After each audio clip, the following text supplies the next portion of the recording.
This is the Bible of the electrogenic cell. It's not just the best book ever written on the subject, it's the only book ever written on this subject.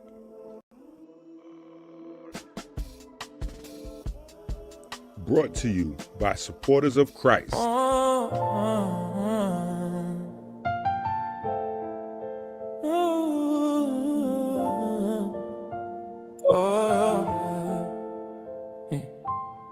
Mind heavy, Atlas shrugging, brain doing squats, dusty covers on the shelf, secrets tied in knots, pages flip the wind, whispers, wisdom is high, Leviathan lurking, but we cut through the plot, try and fail and try, saddle up again, life's a cycle, spin the wheel, learn from where you've been, no smoke, no drink, clear mind, clear zen, feed the soul with the yin, now let the glow begin, books are the food, the songs are the vitamins, we fighting Leviathan, if you fail, try again, back on the horse, no smoking, no drinking, eat knowledge, drink light, get wealthy, think right, the books are the food, the songs are the vitamins, we fighting Leviathan, if you fail, try again, back on the horse, no smoking, no drinking, eat knowledge, drink light, get wealthy, think right, piano notes crying, they wait for the law, stack wisdom like bricks, can't afford the cost, I build mental mansions, every floor gloss, mirror of the mind, reflecting battles I pause, light sip, knowledge chew, truth as dessert, hunger pains of ignorance, I am but in a hurt, syllables part, metaphors combust, stay alert, on this journey my compass is every word.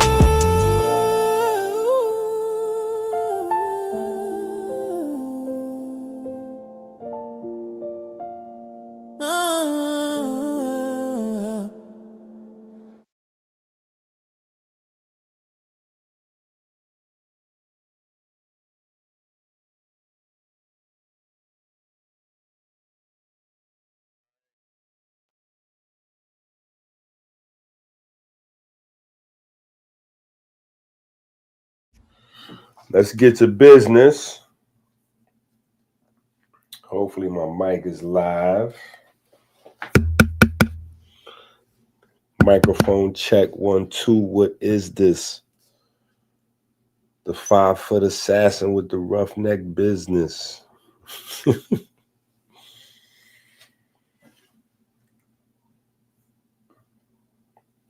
right, I'm gonna take that salute to me. My mic is live. All right, so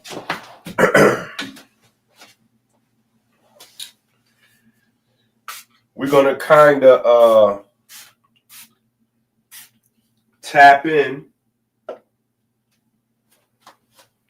We're gonna kind of tap into the discussion we was having yesterday on medicine. For anybody who's seen yesterday's episode, right? For anybody who's seen yesterday's episode,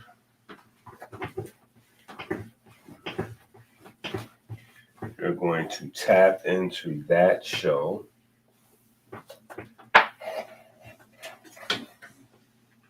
I did get some post-show questions.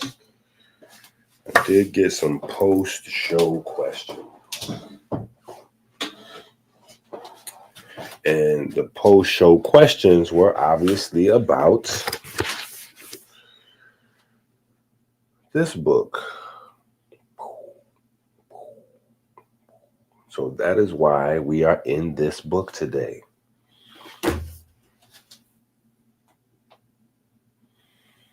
On the road, tuning in.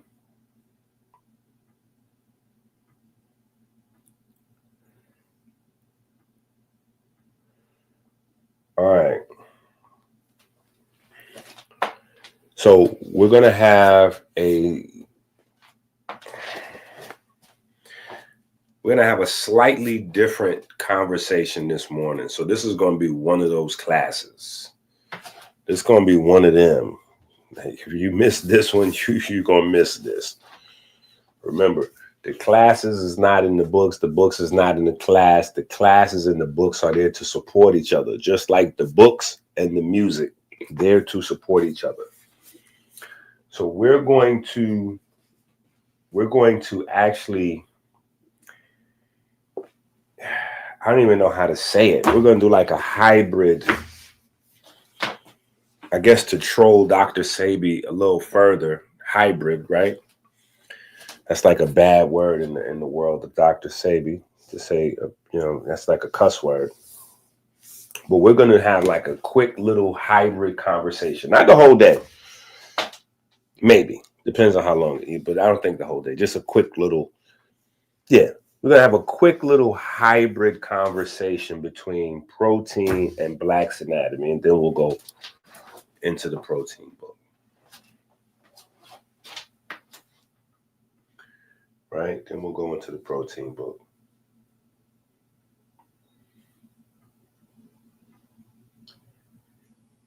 Yeah. So we're gonna tap into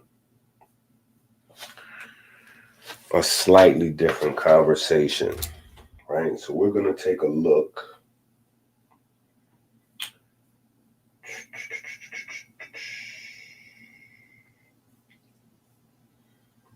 So the first thing we want to do is undress. We want to take the clothes off.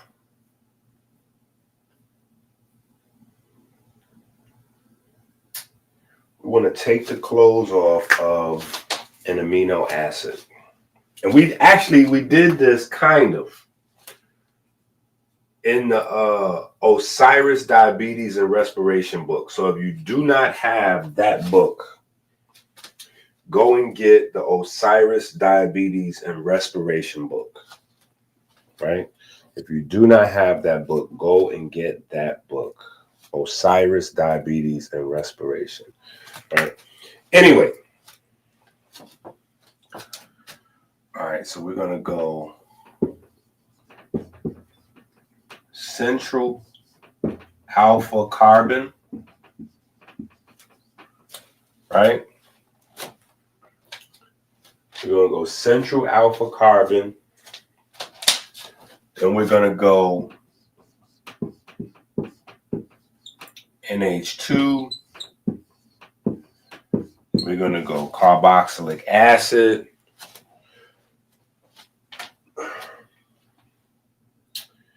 Then we're going to go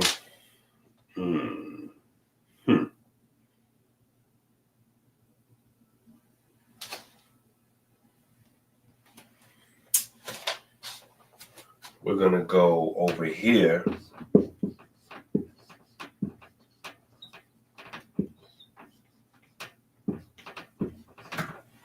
Right? We're going to do that. And then we're going to do that.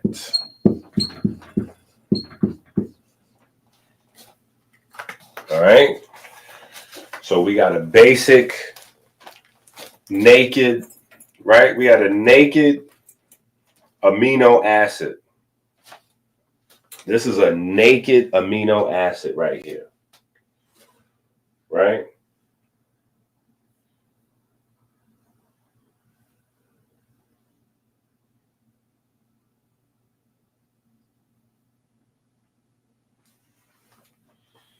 This is a naked amino acid, right? And just, I got some questions after the show, some during the show, some after the show about the protein. And so I wanted to kind of scale down and just look at the amino acid, right? Just look at the amino acid. Some people have even asked me about the cover of the protein book. Like, wait a minute, Dr. Inky, is that is that a face behind whose face is that, So I wanted to be able to go in here and show some stuff that will help simplify the body, right? Simplify the body, simplify protein, simplify what's going on, right?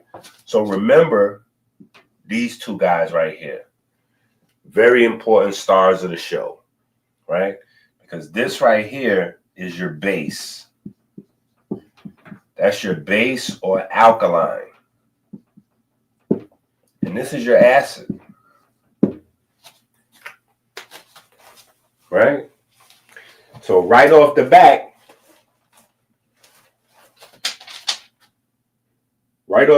we should be able to look right in there. Right? We should be able to look in here now and automatically see, okay, we got hydrogen attached to a carbon, right? I want y'all to jump in this inky vision with me. Come on, let's jump in this inky vision together. Like, y'all want the glasses? Here, y'all put on the glasses. Right? Now y'all in inky vision, right? So let's look at this thing here, right? And let's go, okay, so here's hydrogen, right? So hydrogen is always like a potential electron proton in the stash, right? Hydrogen can always maneuver, right? So just forget about hydrogen. Just hydrogen is in the stash, right? But right here, you got action, right? In the textbooks, typically, you know, the action discussion is down here. It starts down here, but we got action right here, though, right? We got action right there already, right? Because what's happening right here, right? You got the redox potential, you know, you got the redox game, right?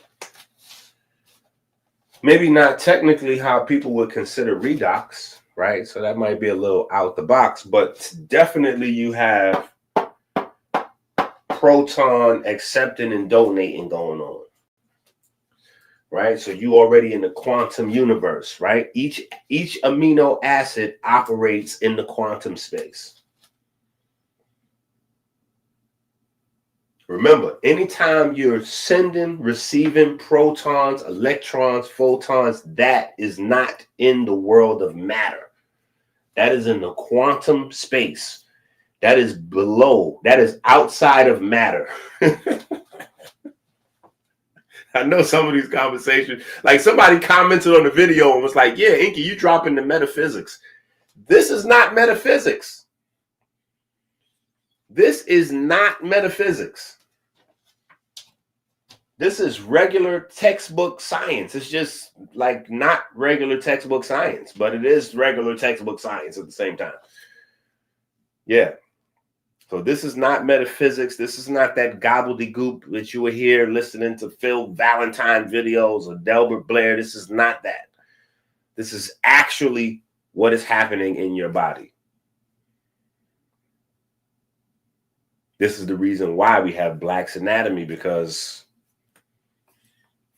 in the future, things will be different, right? And seeing as we live in the worst country for healthcare and we are at the bottom statistically of that system, yeah, we kind of got to figure out some stuff for ourselves, right? So I just want to point this out, right, in terms of just perspective.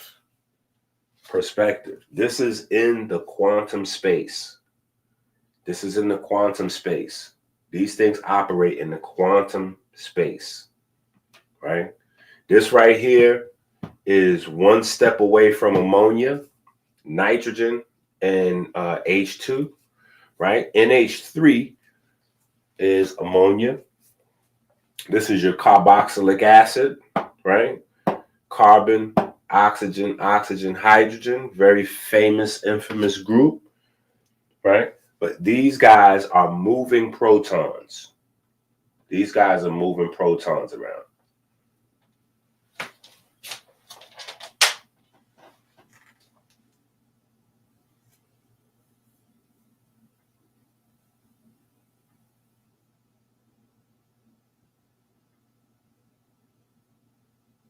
James said, do I have a website? Shout out to somebody watching saying, do I have a website?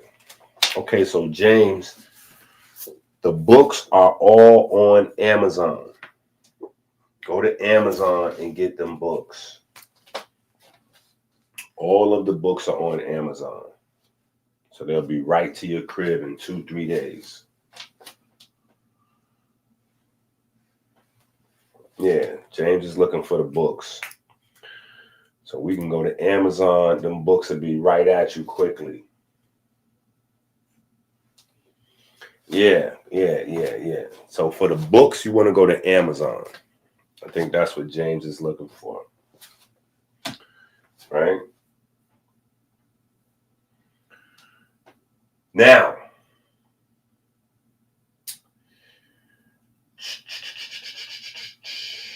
I think we can take this a step further.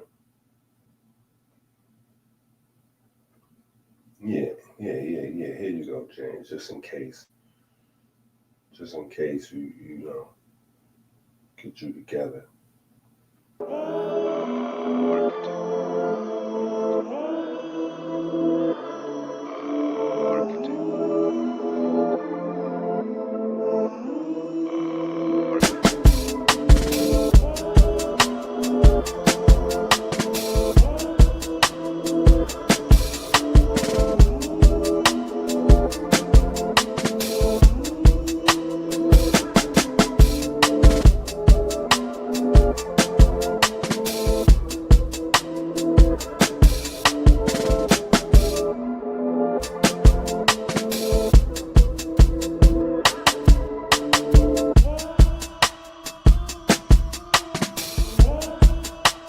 This is the Bible of the electrogenic cell.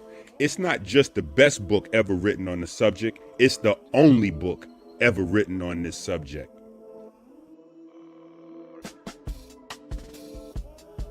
Brought to you by supporters of Christ. All right, so here's another thing I want to talk about briefly before we dig into the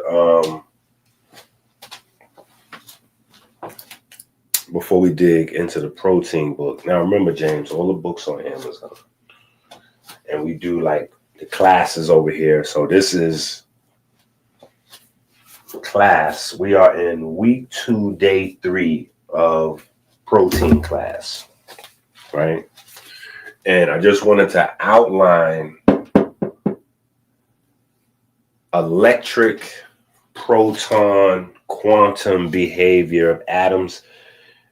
Those behaviors are added into whatever proton it is. So just know that part. Whatever behavior, that's how chemistry goes. Whatever behavior is in the one thing, when the one thing adds on to other things, that other thing is an amalgamation of all those other behaviors. Right? Did that not even make any sense just now? Okay. Let's rewind. So we have matter. Right? Let's matter of fact, let's go all the way back. Let's go to Newton's law. Let's go to Newton. Right? So Newton is considered to be the father of physics. Right? Newton's considered to be the father of physics. And all of the study from Newton forward, well, up to maybe Max Planck, but for the most part, Newtonian physics laid the groundwork for the study of matter, right? The study of matter is everything made out of atoms, right? So everything that's made out of the periodic table. And for a long time, it was just common to say that, you know, pretty much the whole universe is made out of the elements of the periodic table, which is incorrect. Right? There are, I mean, it's kind of correct, but it's not like the full story now, because now we know what the atoms of the periodic table are made out of. So that was the whole premise. The whole premise was that an atom is the smallest unit of matter. And for a while, because we didn't know anything else, that was kind of, you know, that was it. Now we have the understanding of subatomic waves and particles that come together to make up atoms. So we know now that atoms are not the smallest fundamental unit of matter. because we know what atoms are made out of, right? So from Newtonian physics, we have moved into a whole new universe of science: quantum mechanics, quantum physics, quantum biology, quantum whatever, right? And quantum just means that we're talking about the science of stuff smaller than that. Stuff smaller than atoms, pretty much, right? So photons, electrons, and protons wind up being the big three. That is the most important to at least what we know of right now, right? Because who knows, in another 100 to 200 years, maybe quarks or whatever the next thing is, that becomes the thing. But right now, in terms of biology and biochemistry, protons, electrons, and photons are the most important aspect of your day-to-day, right? How your body runs day-to-day. Protons, electrons, photons, right? And the way molecules and compounds work is each atom, right? Each atom has a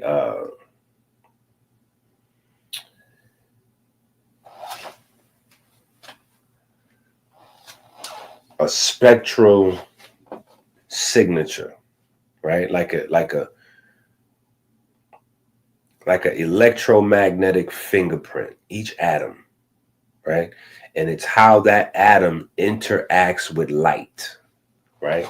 So you have electrons basically floating around the atom, right? So you got some valences and some electron clouds, and so each atom has a different density of electrons floating around it. And when light hits those electrons, they move up and down. They vibrate like plucking a harp string or a violin string or a guitar string. They vibrate, and they re-release the light, right? Almost like when you pluck a guitar string, it vibrates and releases sound, right? So each atom absorbs a photon and then releases that photon after the electron clouds vibrate, right?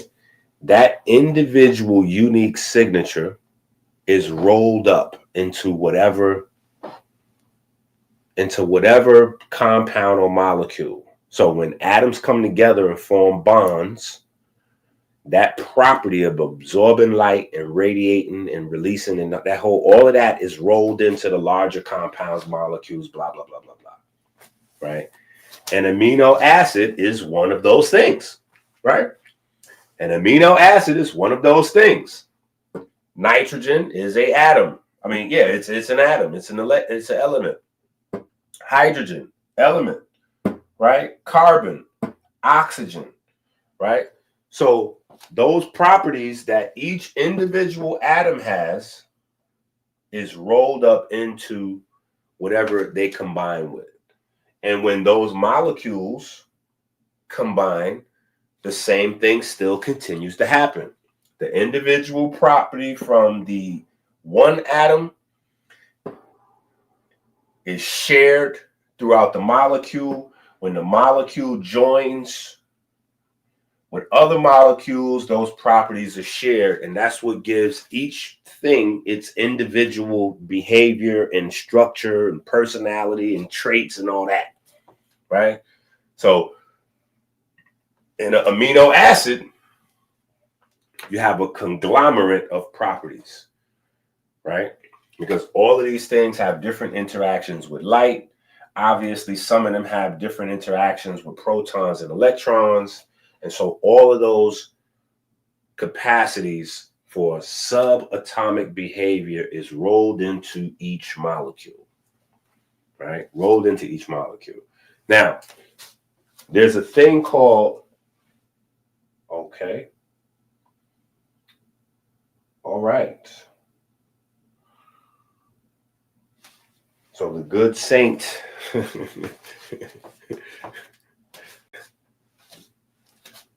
I can't see him, but I know he's around. The good saint must have just threw his cloak over us because the view count is spiking. Right? The view count is spiking. So if you're just tuning in, you might want to rewind the video, right? You might want to rewind the video, right? So that same process goes on and on and on and on. Anytime things come together, the properties that they have individually are now a part of the group, right? Are now part of the group.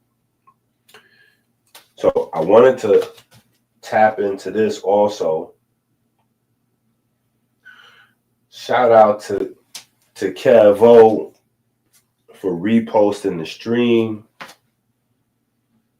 That would be amazing. That would be great if that was your boost right there. That is a serious boost right there. So shout out to you. Maybe HJ did not repost the video. Maybe we just got 100 people from, yeah. HJ is like, that is not. All right, but I want to talk to you guys about this. I want to look at this for a second. Because, you know, we big on the radio wave thing. We big on the radio wave thing, right? And certain atoms they got their radio wave thing going on. So I kind of want to tap into this radio wave thing too real quick.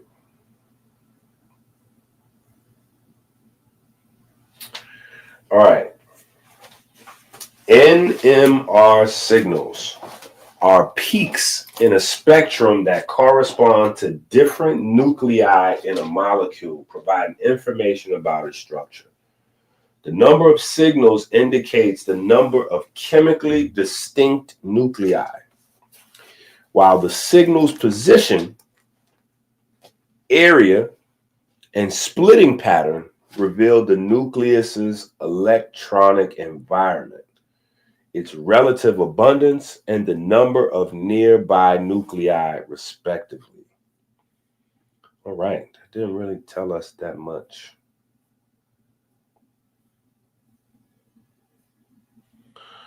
Number of signals indicates the number of unique types of nuclei in a molecule. Nuclei in the same chemical environment are identical and will produce a single signal.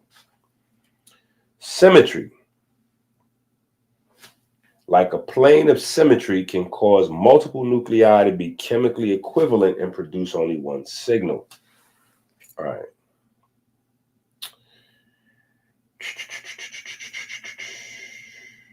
There we go. Let's go to Wiki, man. Man, you know what? Wiki is not outdated. Sometimes we got to go to Wiki. Man.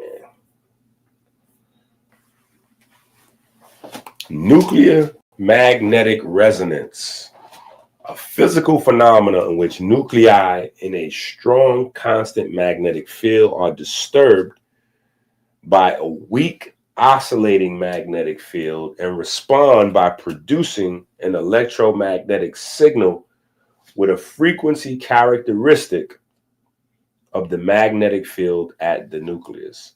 This process occurs near resonance when the oscillation frequency matches the intrinsic frequency of the nuclei, right? The oscillation frequency is probably going to be the applied frequency, right? The applied frequency, and then you have the intrinsic frequency of the nuclei, right? So that is the frequency that the nuclei is naturally vibrating at, which depends on the strength of the static magnetic field, the chemical environment, and the magnetic properties of the isotope involved. So that is the type of element. So like you have 3 different types of hydrogen. You have plain old hydrogen. You have deuterium and tritium, something like that, right? In practical applications, the static magnetic field. Okay, we just getting too crazy.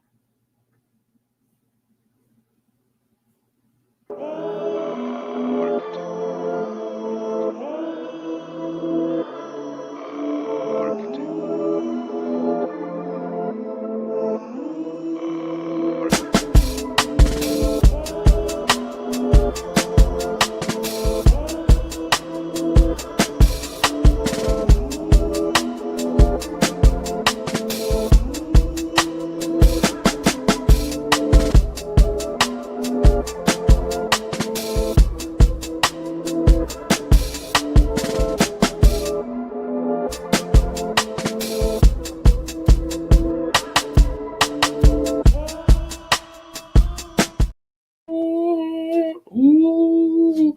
All right, I think we're going to have to go back to the Google demons for a second.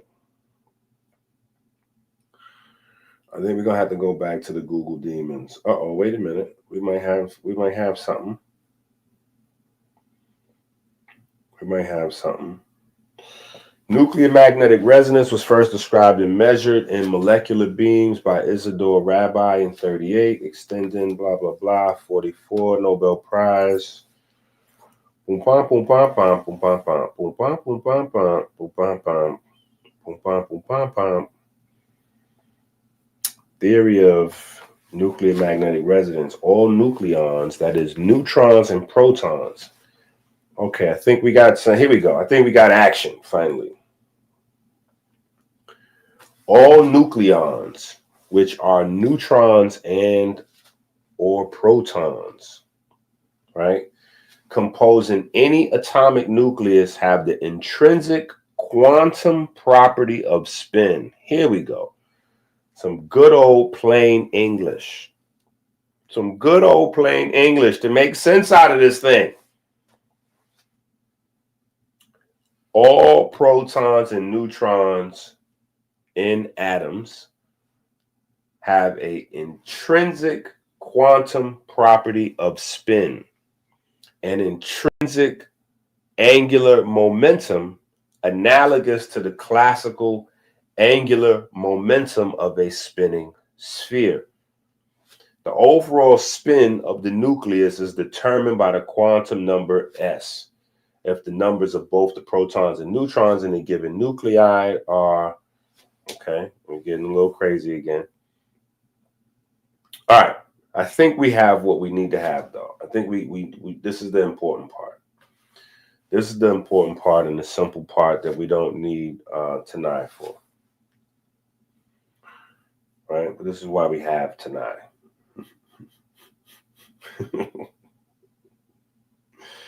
Right?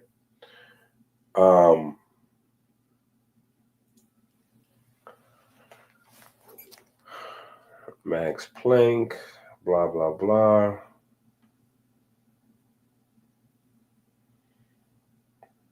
Okay, yeah, it gets a little crazy.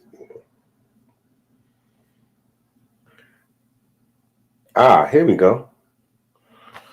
A perturbation of a nucleus spin orientations from equilibrium will occur only when an oscillating magnetic field is applied whose frequency sufficiently closely matches the Larmor precision frequency of the nuclear magnetization. The populations of the spin up and down energy levels undergo Rabbi oscillations, which are analyzed most easily in terms of precision of spin magnetization around effective magnetic field in a reference frame rotating with the frequency. The stronger the oscillating field, the faster the Rabbi oscillations or the precession around the effective field in the rotating frame after a certain time in the order of makes an angle of 90 degrees, blah, blah, blah, blah, blah. All right, let's go to the Google demons real quick.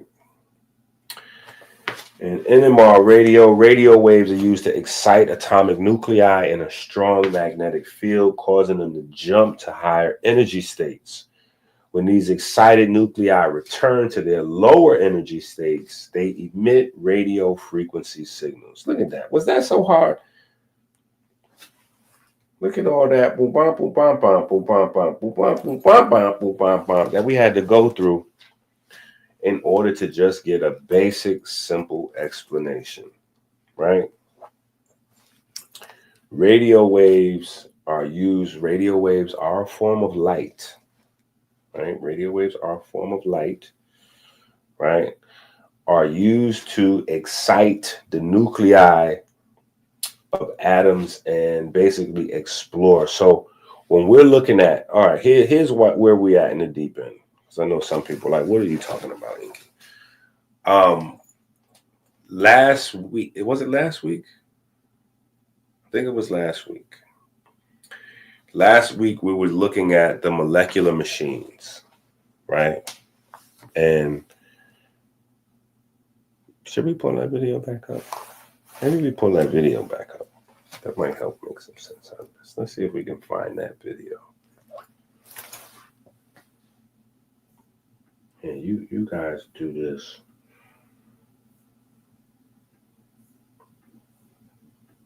Me in the meanwhile.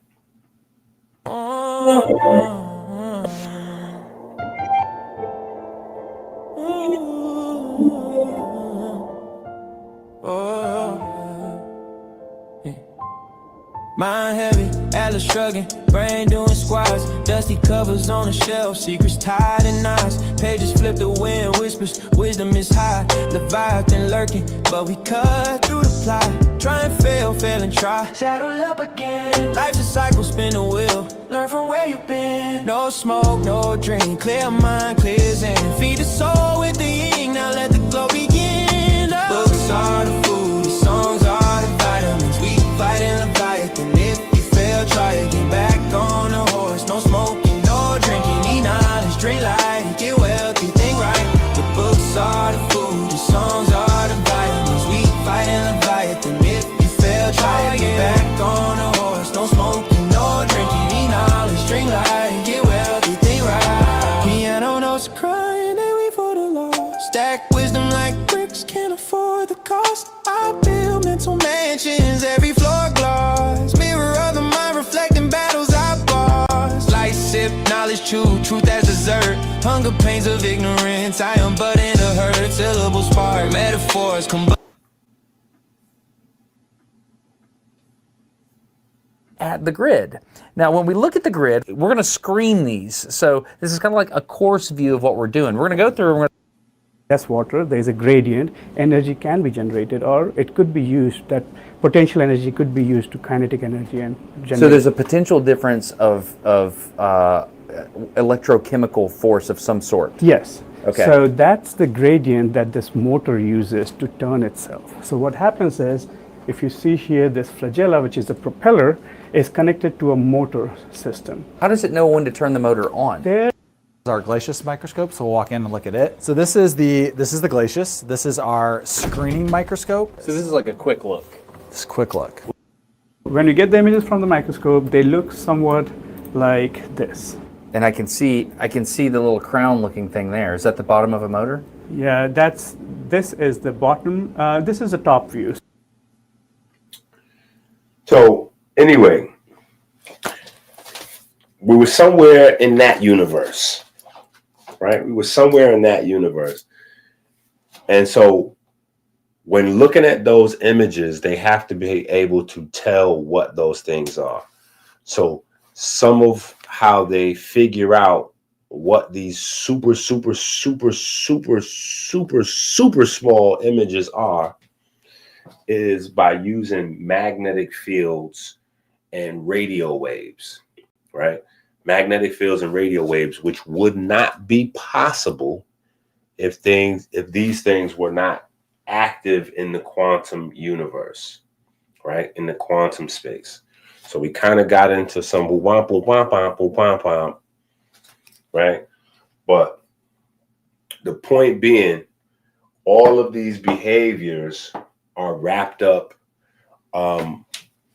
atoms, molecules, aminos, and then into your proteins, right? And then into your proteins. And when amino acids come together, right? When they come together, it's water that's doing all of the heavy lifting. It's water that's doing all of the heavy lifting, right? Because these guys are going to have a hydrophilic end, a hydrophobic end, and the origami is going to be based on how the amino acid chain interacts with water. And when you come to a finished product, whatever the protein product is, right, all of the hydrophobic parts will be neatly tucked inside. All of the hydrophilic parts will be exposed to the water.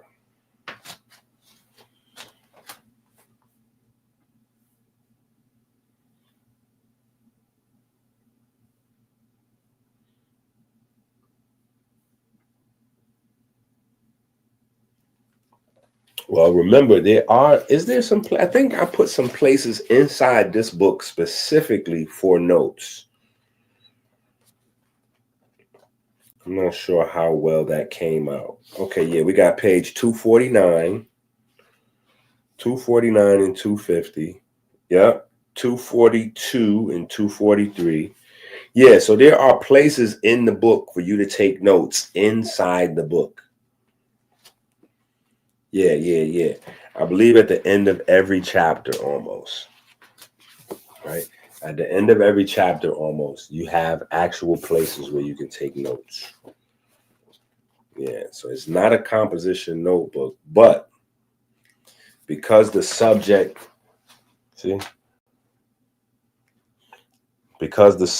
matter has so much room to grow, and there's going to be stuff that we discuss that's not in the book,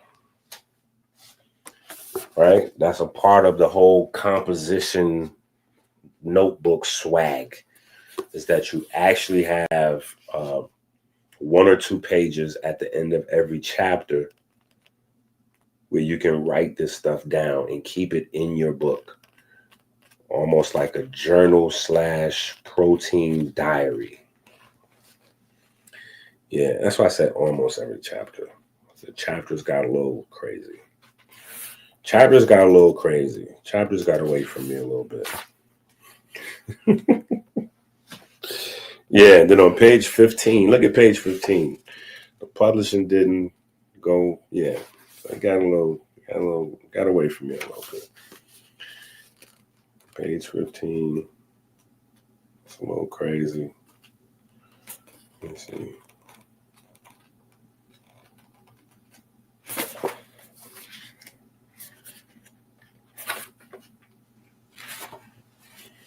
Now, I'm normally very abusive towards books anyway.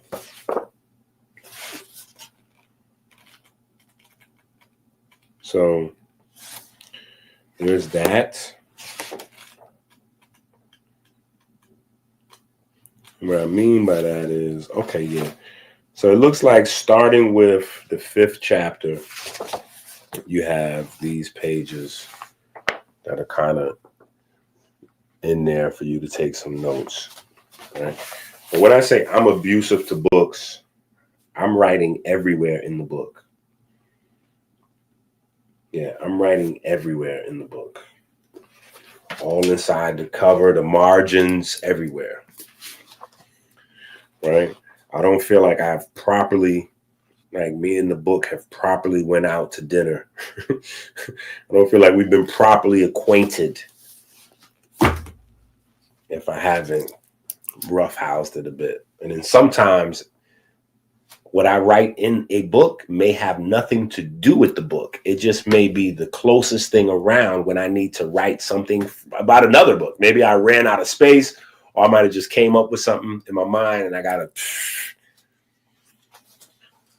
But I want you to have this in mind. Yeah. Like the video, hit the share, super chat, subscribe. If you are watching on Twitter, hit the repost button. It is very easy for you to do. You should be able to hit the repost button with no problem. It's like literally right under the video. Hit the repost button. Yeah, that is the least you could do if you're watching this on Twitter. Just hit the repost button. Now, if you're watching this on YouTube, you know, we got a handful of people on YouTube watching. Shout out to the YouTube family. Right? Make sure you like, hit the subscribe button. You know what I'm saying? Because I need my subscriptions. Okay? I need my people to subscribe. I don't got enough people as it is. Right? So you doing us a disservice by watching the video without subscribing. Yeah. And make sure you join Patreon and all that, everything, because these classes do vanish. They do vanish. Every couple of weeks, we erase all the classes from YouTube and drop them onto the Patreon where they live indefinitely. All right? So if you go to like our melanin is anabolic class, we're in week 11, moving to week 12, and most of those classes have already first law of thermodynamics. They have already transitioned. They've already changed form, right? They're gone.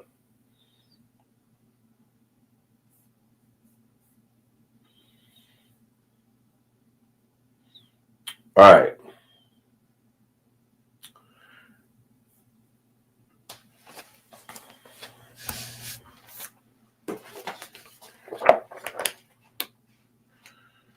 With all that being said, let us now jump into, I think we're jumping into our article.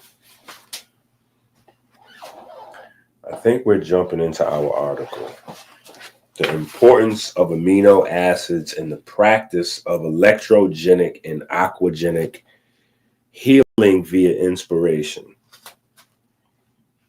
Right? I think we're jumping into our article. So we might be here for a little minute. This article is pretty lengthy. So we may have to have several music breaks throughout the course of this article.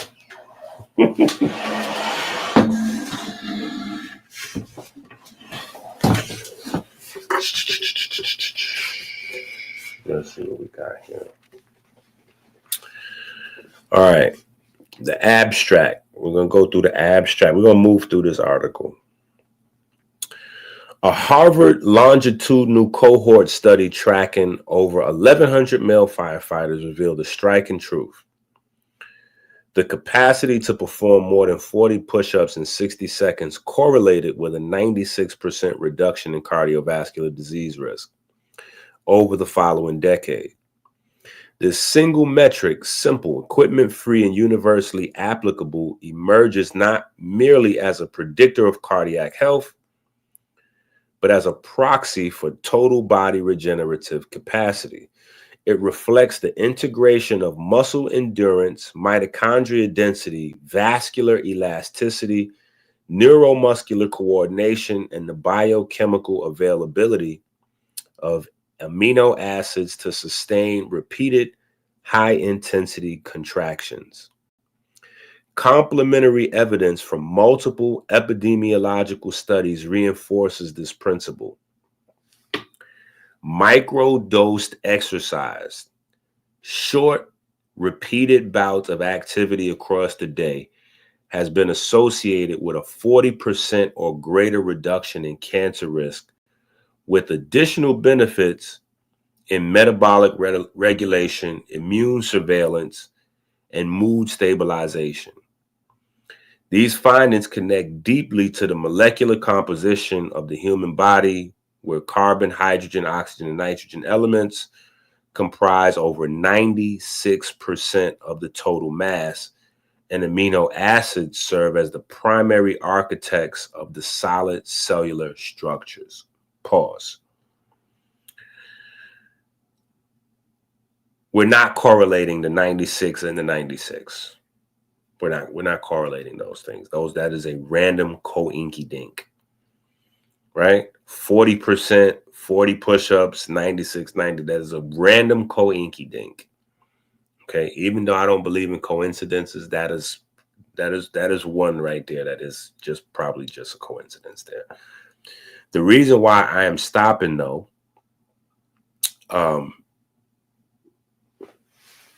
is to highlight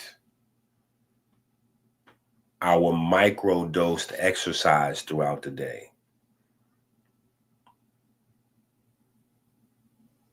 So if you ever wondered if there was confirmation, or if there was a way to look up or just have a,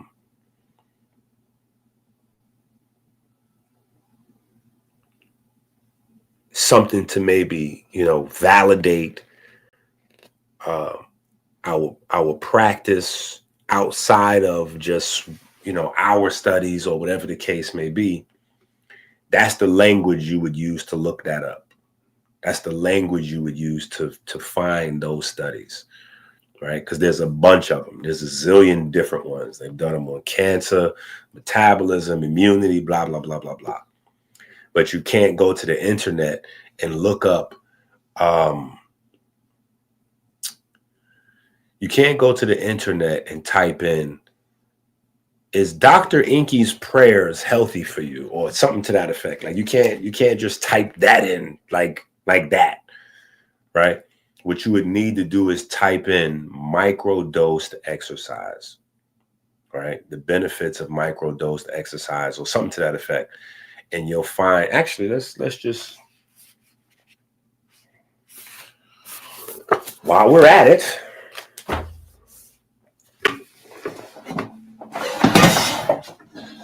let's just do that. The water thingy. Water here, out of the way. Let's go over here to the Google Demons and see what we can find.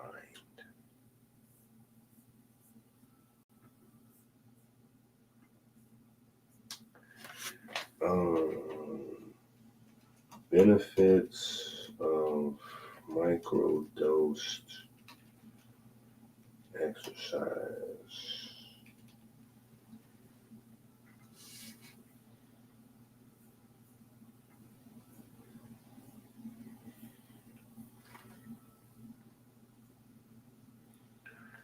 All right, micro-dosed exercise or exercise snacks involve incorporating short, vigorous bursts of physical activity as little as 1 to 10 minutes throughout the day and offer significant health benefits comparable to longer traditional workouts. Key benefits: improved cardiovascular health. Short, high-intensity activity bursts can lower the risk of heart attack, right, which we just saw with the Harvard study, push-ups, right, heart failure and stroke by up to 50%. They effectively increase VO2 max and lower blood pressure and cholesterol levels. Reduced risk of premature death. Studies have found that even a few minutes of vigorous activity daily can reduce the risk of all-cause and cancer mortality by up to 40%. Okay, so I think that might have been what we were referencing. Yep. That might have been what we were referencing here, the same study.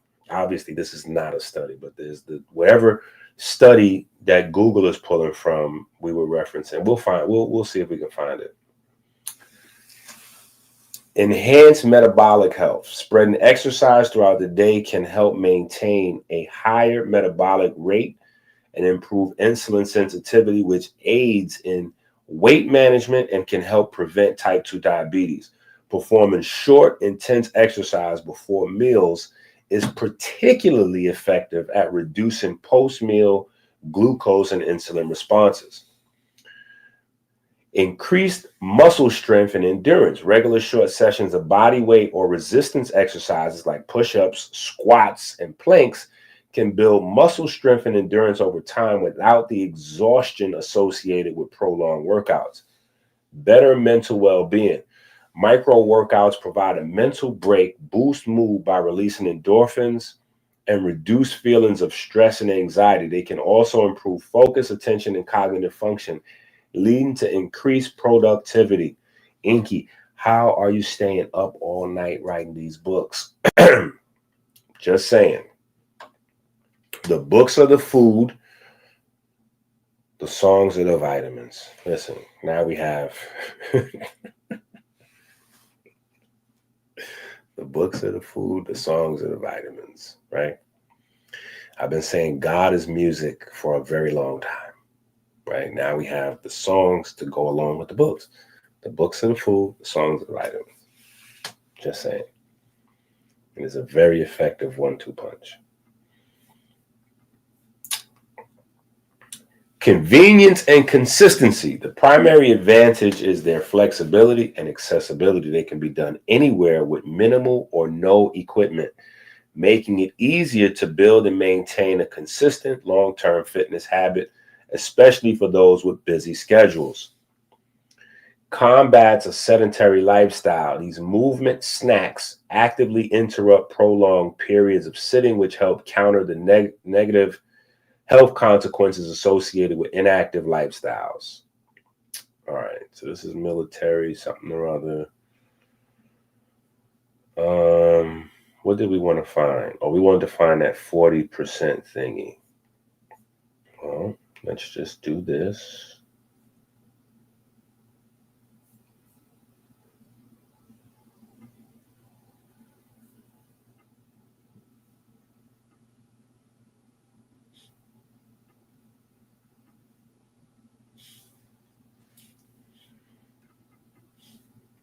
I think we looked at that before. But we can look at it now. Is this the article? Associations were consistent for cardiovascular disease and cancer. Conclusion. VPA of 15 to 20 minutes a week were associated with a 16 to 40% lower mortality, with further decreases up to 50 to 57 minutes a week. These findings suggest reduced health risk may be attainable through relatively modest amounts of very small physical activity. Is that what that very vigorous physical activity? Okay, so there's a bunch of different names that are floating out there. So we have vigorous physical activity. Yeah, this is not exactly.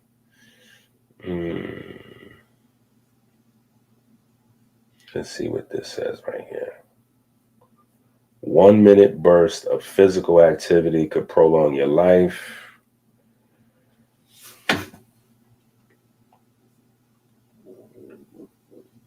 Vigorous intermittent lifestyle physical activity, or VILPA. VILPA is very short bursts of vigorous activity, 1 to 2 minutes, like running for a bus or doing power errands. 40% reduction in all-cause and cancer-related mortality, and up to 49% reduction in death related to cardiovascular disease. Okay. Where are the studies? Is this here? Boom.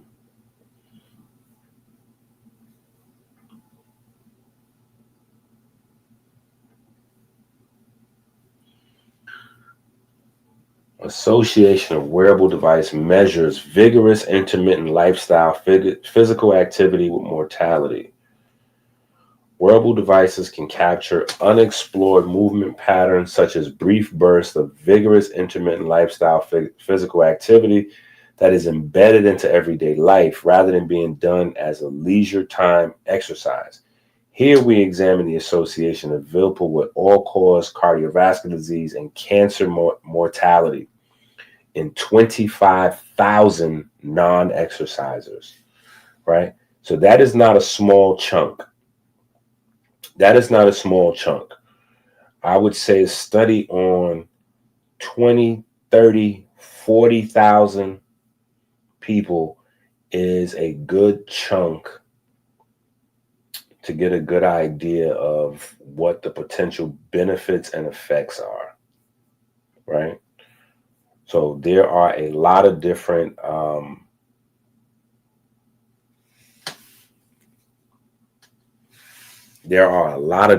benefits.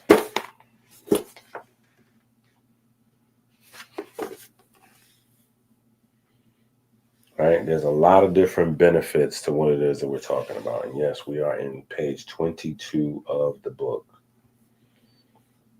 Right? It is a 4-minute prayer that consists of giving thanks for our heart, right? Just giving thanks while stimulating the blood flow and the vessels and nitric oxide and all those beautiful things that we need to do to soothe our heart, right? So anyway, microdosed exercise is your gateway to look up VILPA, right? Write that down maybe if you want, VILPA, benefits of VILPA and microdosed exercise. And what's the other term? Let me write them down in my book too. Let me write them down also. Right? Microdose is already in the book, but then you can add VILPA and what was that other one? Exercise snacks. Exercise snacks. And there was something else that was on there too. Anyway, you get the idea. Right? But that's how new it is, that even though there are papers popping up on, small bouts of exercise throughout the day, it's not cohesive yet. So the area of research is still new. It's not cohesive yet. And so until it becomes cohesive research, where it's like globally accepted, or it's accepted, but until it's like a mainstream thing or whatever, where everybody knows, there's not going to be a term for it, right? So right now, there's no term. Whoever's doing the research paper on it, they're just freestyling, coming up with their own term, right? All right. So anyway, protein synthesis is not a luxury. It is a continuous underpinning of human life. Daily turnover of cells from the erythrocyte to the intestinal epithelium demands precise amino acid availability. When supply is inadequate, regeneration falters, performance declines, and susceptibility to chronic disease escalates. Conversely, when the amino acid pool is abundant and balanced, when essential amino acids are available in the right ratios, cellular renewal accelerates, resilience strengthens, and the metrics of biological youth extend deeper into chronological age. All right, now, the metrics for biological youth are in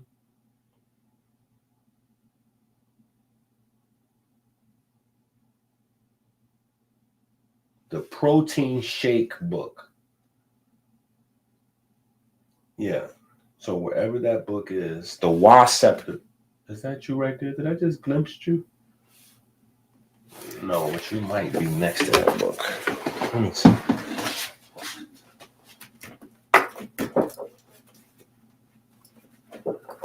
You look like, look alike from the distance. I thought that was you down there, boo boo. That was you, boo boo. I'm sorry, I didn't mean to mistake you with somebody else, but I thought that was you. No.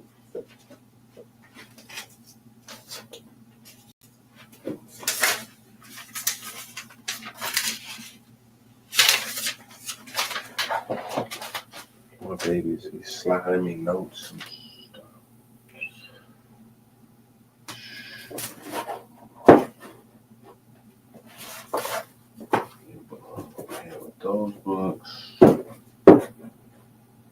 go. Ooh. This book. So in this book here, the Wild Scepter book, we talk about some very interesting findings that the aorta is responsible for, right? Specific patterns of proteins and types of proteins that determine your body's youthful function and vitality, right? Let me see.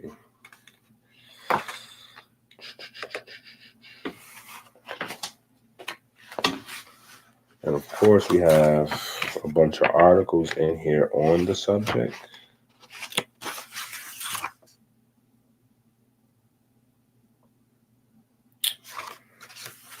No genetic tests, blah, blah, blah.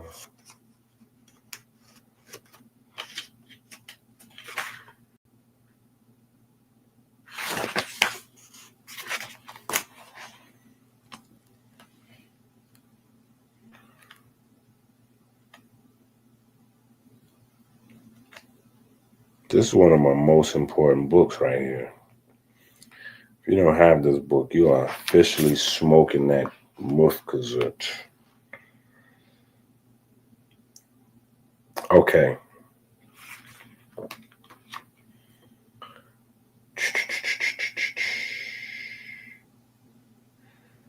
The heart connects to the veins. The heart connects the veins to the arteries, and in the capillaries, the arteries become the veins. All right. Thrombospondin, platelet factor, clotho, GDF11. All right. Stanford scientists. Okay, so Tony Weiss-Corey, or Corey, is the senior author of a study that found protein levels in people's blood can predict their age. Right? So they did these studies, and we don't really have time for the whole article, but here we go. The levels of 373 proteins circulating in your blood functions as a physiological clock. We've known for a long time that measuring certain proteins in the blood can give you information about a person's health status. Lipoproteins for cardiovascular health, for example, says Tony Weiss-Corey, PhD professor of neurology and neurological sciences, the D.H. Chin Professor II, and co-director of the Stanford Alzheimer's Disease Research Clinic. But it hasn't been appreciated that so many different protein levels, roughly a third of all the ones we looked at, change as we age. Changes in the levels of numerous proteins that migrate from the body's tissues into the circulating blood not only characterize, but quite possibly cause aging. A paper describing the research was published December 5th in Nature Medicine.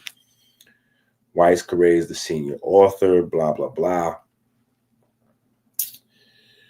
The researchers analyzed plasma, the cell-free fluid, from 4,263 people ages 18 to 95. Proteins are the workhorses of the body's cells.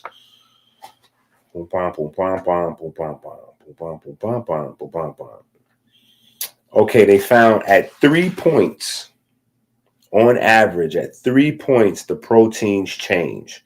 That's age 34, age 60, and age 78, right? Significant changes happen. And now, mind you, these are averages. So some people way later, some people way earlier, right? But this is the speed at how your body breaks down, right? The speed at how your body breaks down. The researchers obtained their samples from 2 large studies, one of them known as the longevity study, which is symbol, blah, blah, blah, blah, blah. measuring levels of roughly 3,000 that's what I was looking for. So they tracked 3,000 proteins in each person's blood, right? Most of us are not even aware that we have more than 3,000 proteins floating around in our blood. Most of us are not even aware of that, right?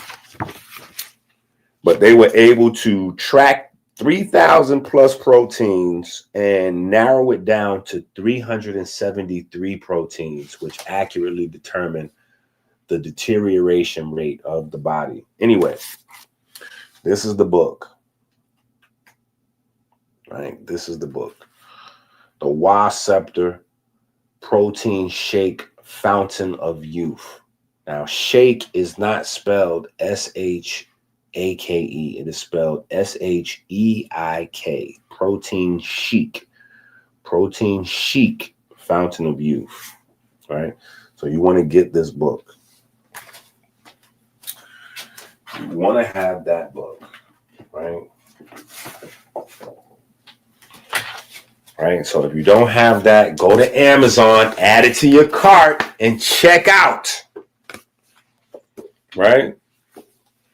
If you don't have that, go to Amazon, add it to your cart, and check out, because the books.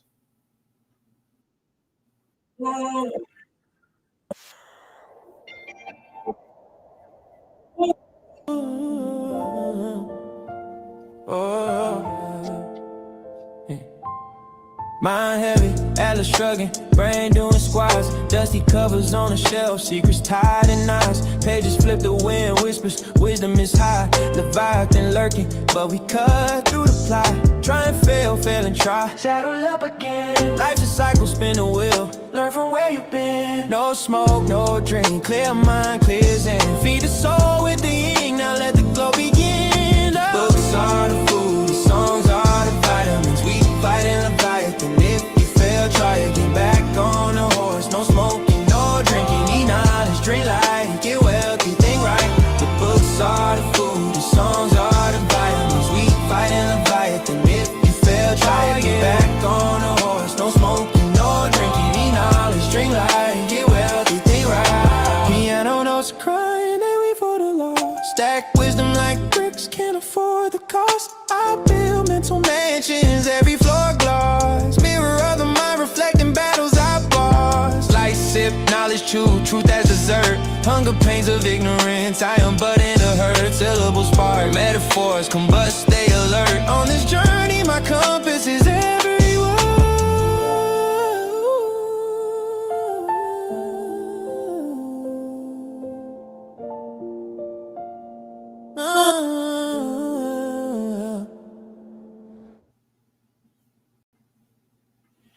All right. So the books are the food. The songs are the vitamins. By Dr. Kepper and the Beatles. All right.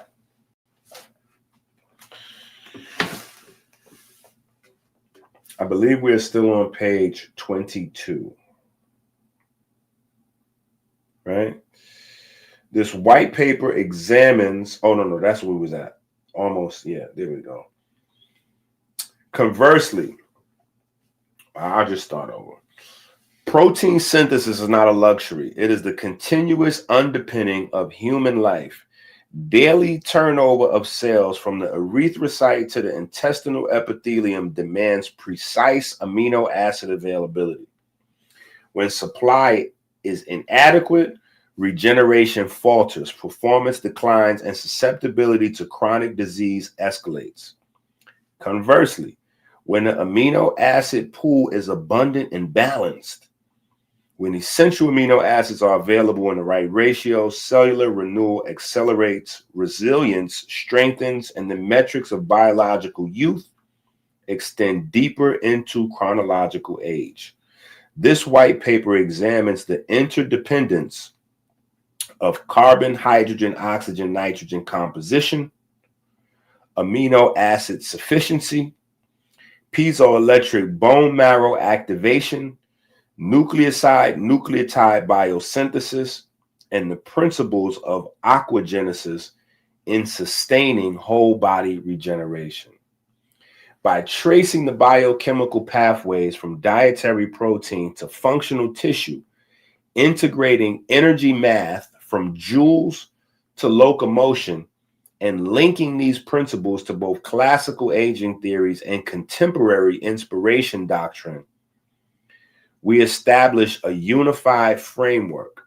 Regeneration is not speculative, it is measurable, trainable, and essential to human survival. Ultimately, the 96% rule, embodied in the ability to surpass 40 push-ups in 60 seconds, is more than a fitness benchmark. It is a living biomarker for the integration of molecular nutrition, mechanical signaling, and electrical coherence within the human organism. Through the deliberate cultivation of protein balance, movement frequency, and regenerative stimulus, the human body can maintain a state of continuous renewal, like the Orobo, the snake constantly eating its own tail, right? Part of that is because the snake is constantly, well, not constantly, but it changes its skin, right? Like we change our skin. I think we change our skin every 40 days. Something like that, right? Maybe. Is that correct? Google Demons? Do we go to the Google Demons for that? I think we go to the Google Demons for that.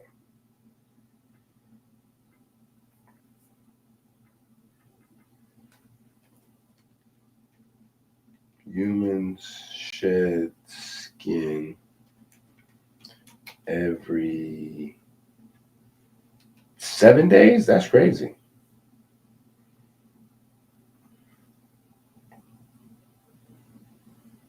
Okay, no, I was correct. It is 40 days. Yeah, it is 40 days.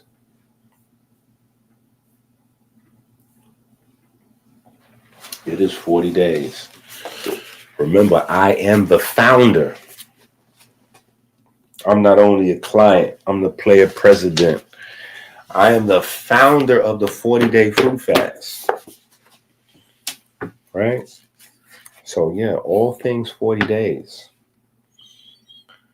Yeah. So every 40 days, we get new skin. Like it doesn't happen overnight, though, like a snake. Like a snake, you could find their skin that they just came out of. Ours is like gradual. So every time you get in the shower or the bath or something like that, or flee a murder scene,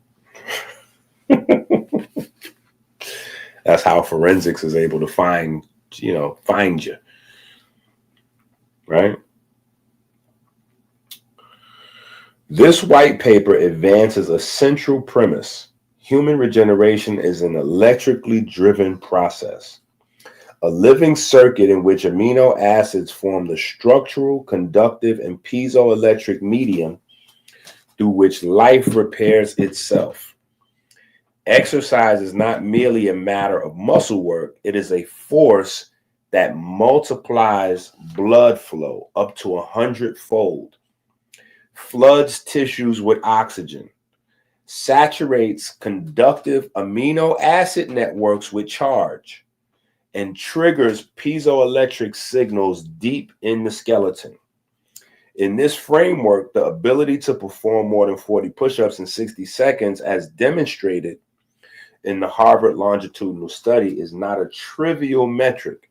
It is a proxy for total system readiness, rapid nutrient delivery, oxygen throughput, intact electrogenic pathways, and fully active regenerative currents. Similar evidence shows that microdosing exercise throughout the day can lower cancer risk by 40%, not just by electrifying calories, but by energizing and refreshing the amino acid-based infrastructure of repair before decay can take root. We will explore how CHON elements, CHON is carbon, hydrogen, oxygen, nitrogen, CHON, CHON. CHON elements form the 96% elemental foundation of the body, but how amino acids turn those atoms into structures that are alive with charge, right? And that's kind of where we started off, right? Because you see all of those elements right there. C, H, O, and then obviously you're going to get the N from the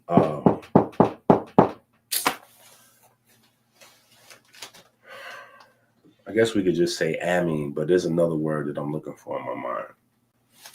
There's another word that I was looking for in my mind, but this is where we get our nitrogen from, right?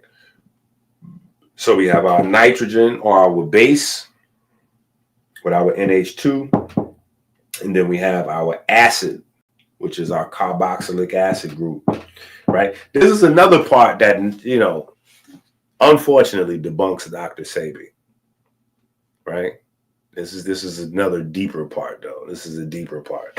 Because remember, all of these people were running around saying they was on an alkaline carbon diet.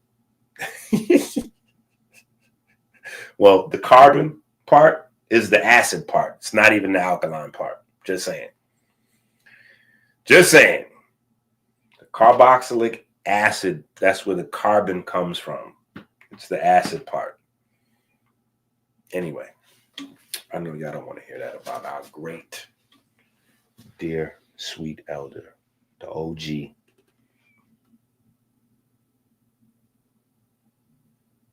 The God Ogun that came to us in the personage, through the personage of the great Dr. Alfredo Sebi Bowman. Right? He got a few things wrong, though. He got, it might be a little bit more than a few things. But the things he got right were much more important than the things he got wrong. All right.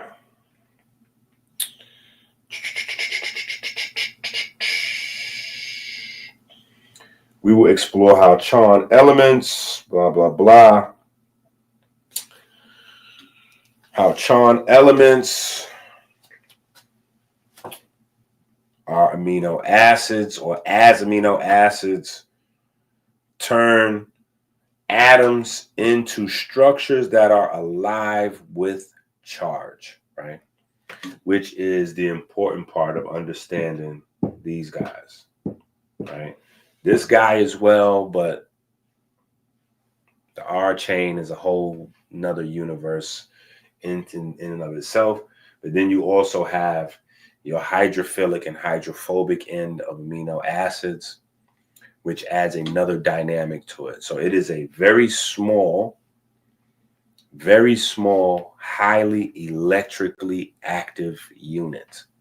That is what amino acids are. So the entire body, from the very smallest piece, is electric, right? It is electron bonds that are forming everything. So it makes sense that all these things be electric in nature, which is the reason why we have to run away from Newtonian physics driving health studies and biology. All right. We will examine the water-solid balance of cells and why amino acids dominate the solid portion, organ by organ amino acid demand for replacing 300 to 400 billion cells a day, the electrogenic and aquagenic nature of amino acids in metabolism and ion movements, the piezoelectric activation of bone marrow through mechanical stress, the energy math of converting food to joules and joules to movement, the biochemical link between nucleotides, nucleosides, and amino acid scaffolds. The argument is simple. More inspiration, more oxygen, more nutrients, more current, more build. Regeneration depends on keeping amino acids supplied, hydrated, mechanically stimulated, and electrically active. In the end, The same molecules that make our muscles and bones also act as the wires, switches, antenna, and piezo crystals of our biology. The key to extended youth and resistant to disease lies in keeping that network charged every day, right? Keeping this network charged every day. And this is why I've been saying forever, the study of electricity in the body has always been hidden in plain sight in your textbooks under this, right? Reduction and oxidation, right? That is about the movement. Redox is about the movement of electrons and protons.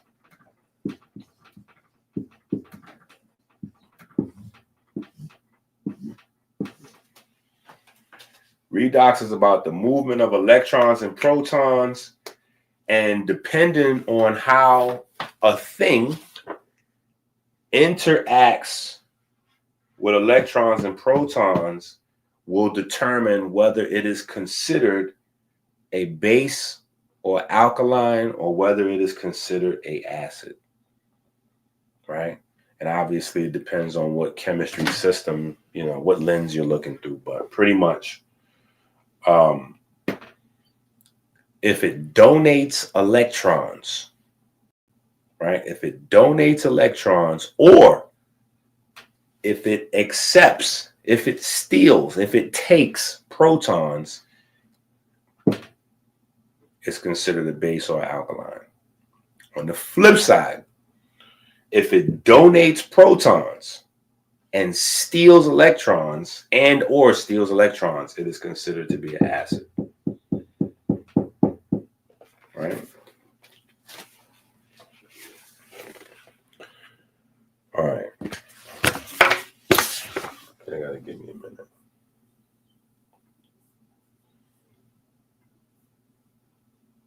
Yeah, I gotta go back to this.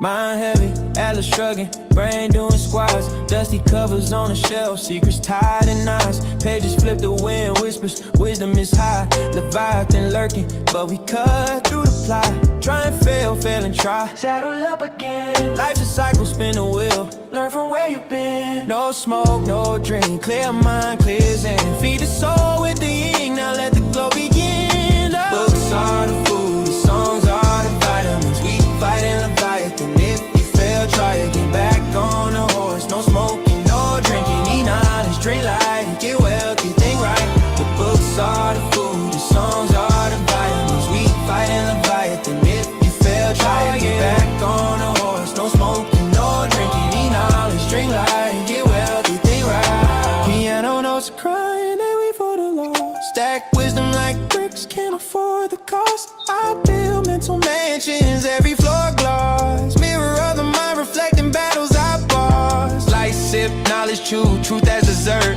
Hunger pains of ignorance, I am but in a hurt. Syllables spark, metaphors combust, stay alert. On this journey, my compass is everywhere.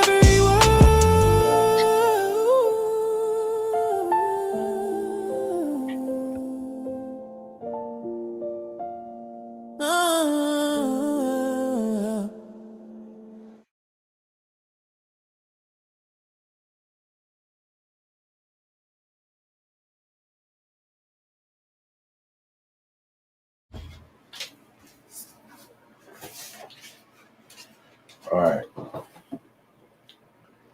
10 minutes. All right. So the argument is simple. But now we must unfold it in its full biological depth. More inspiration, more oxygen. More oxygen, more nutrient delivery. More nutrients mean more electrical current. And more electrical current means more build. This is not a metaphor. It is anatomical, biochemical, and electrical. Every athlete, every healer, and every biologist can measure this. When the heart accelerates and the vascular tree blooms with red blood, the body is not simply moving. It is creating the infrastructure for regeneration. Every beat is a hydraulic pump stroke. Every breath is an air intake system. Every contraction is a piezoelectric trigger on the scaffolding of bone, fascia, and cell membranes. The combination of mechanical load, nutrient flow, and ionic movement is what we call the regenerative current. And it is amplified by the melanin system's anabolic command network, governed by the melanocortin receptors and their upstream master signal, pro-opiomelanocortin. All right, so you see kind of why it was important for us to kind of go from, are y'all alive in the chat? I hope my mic is good. Let me tap this thing. Make sure y'all alive over there. Yeah. Okay. Okay, there we go. Somebody popped in the chat. All right. So y'all alive. Okay, good. Don't go to sleep in class. Pick your head up off the desk. Yeah, see, this is when the teacher had to turn around and see if anybody's sleeping in class. Yeah, you sometimes you got to slam a book on the ground and wake everybody up. Get y'all butt up. Yeah, get y'all butt up.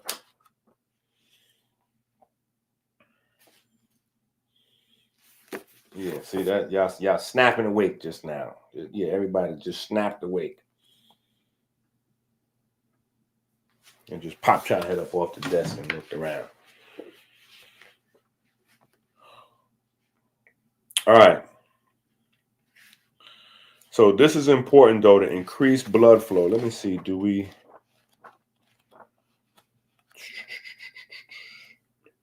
So this is where all of these things start to come together.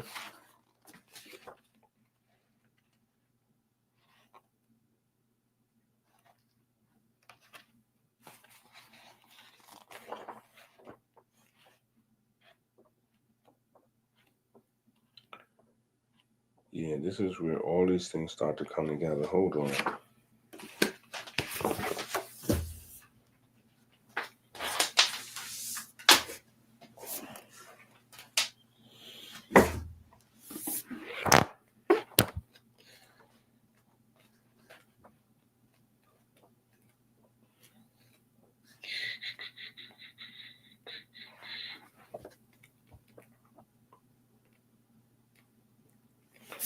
Okay, yeah. I believe I'm trying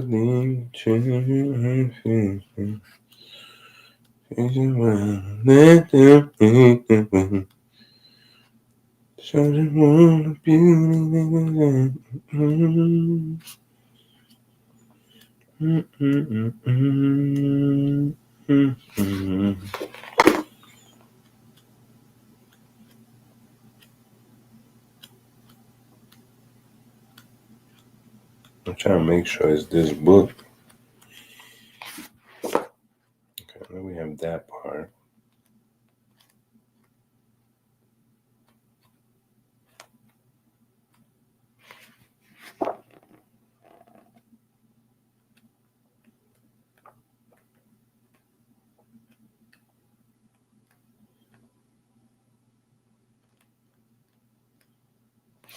Okay, yes, this is the, okay. I don't know what other book it would be in. But we have a whole separate class on this, right? But I just wanted to highlight the reason why we have the flow magnitude scale. The flow magnitude scale is our invention, right? The flow magnitude scale is our invention to give an idea of what your blood flow and lymphatic system look like, right? So we use 11 different 11 different water systems. We use 11 different water systems to create the idea of what's going on in your body. So we go from dew to drip to trickle to stream to brook, creek, river, flood, torrent, tidal wave, and tsunami, right? Dew, drip, trickle, stream, brook, creek, river, flood, torrent, tidal wave, and tsunami, right?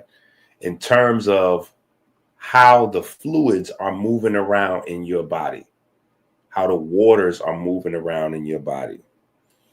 And what we're getting to inside the protein book right now is how controlling the speed of how the water moves, how the water cycles through the body.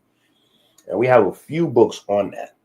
So it's not just the Mayan book, right? But we started having this discussion back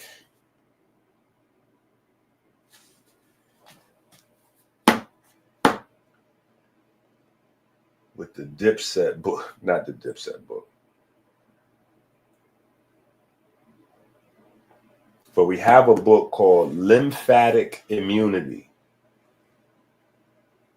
Yeah, it's a book we have called Lymphatic Immunity. Oh, there it goes right there.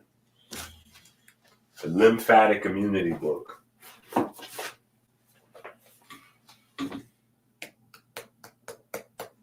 So if you do not have this book, go to Amazon, add it to your cart, and check out the Lymphatic Immunity book,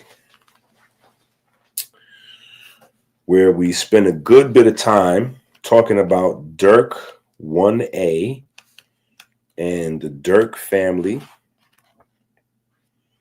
right? We got a chapter called Little Dirk, right? But the Dirk family of molecules is important because it is the Dirk family of molecules that determines whether your pancreatic beta cells regenerate or not. And in most adults, it's turned off. It's turned off because Dirk 1A is turned on. And so anytime we turn Dirk 1A off, pancreatic beta cell regeneration turns back on. And so the Mount Sinai Hospital research team, they did some research, spent $1 zillion on it, and they found out that harmine and GLP-1 combined together to turn off Dirk and do. Me, on the other hand, once I found that out, I spent a couple $1 zillion and zillion hours trying to figure out the plant analogs. And so we did that. And so we have the purple phase, right? So the purple phase helps to tell Dirk 1A to take a nap time, right? Yeah, and purple phase is telling Dirk 1A to take a nap time. So that way the beta cells can do their thing. Anyway, so we have a bunch of Dirk 1A talk in this book. And obviously we're going through articles. But we also talk about water cycling. Yeah, we talk about water cycling and some very interesting caveats associated with your lymphatic system, right?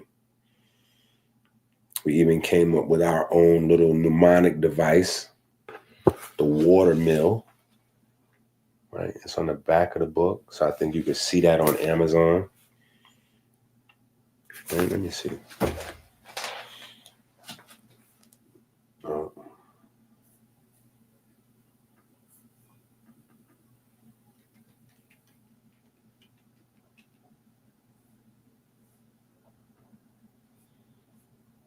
Man, I can't even do it that way no more.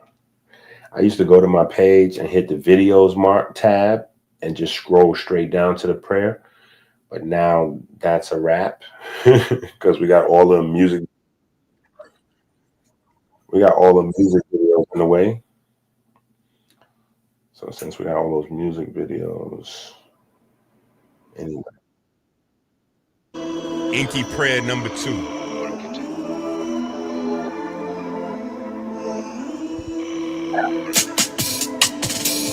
We give thanks and praise to the Most High God for the divine spark that set our cells into perpetual motion.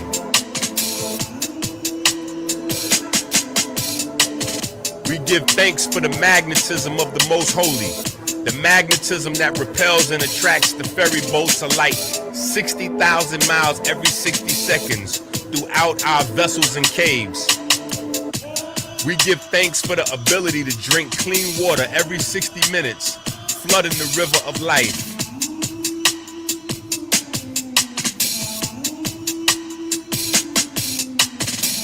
We give thanks that sugar has not covered our ferries and turned them into stone. We give thanks that darkness has not covered the riverbanks with calcium and turned them into stone. We give thanks that anger and fear have not turned our almonds bitter, turning our heart to stone.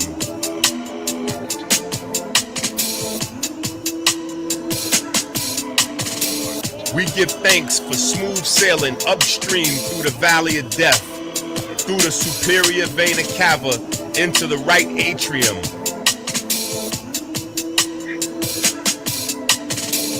We give thanks for smooth sailing around the heart through the corona crown, joining the vortex in the right atrium.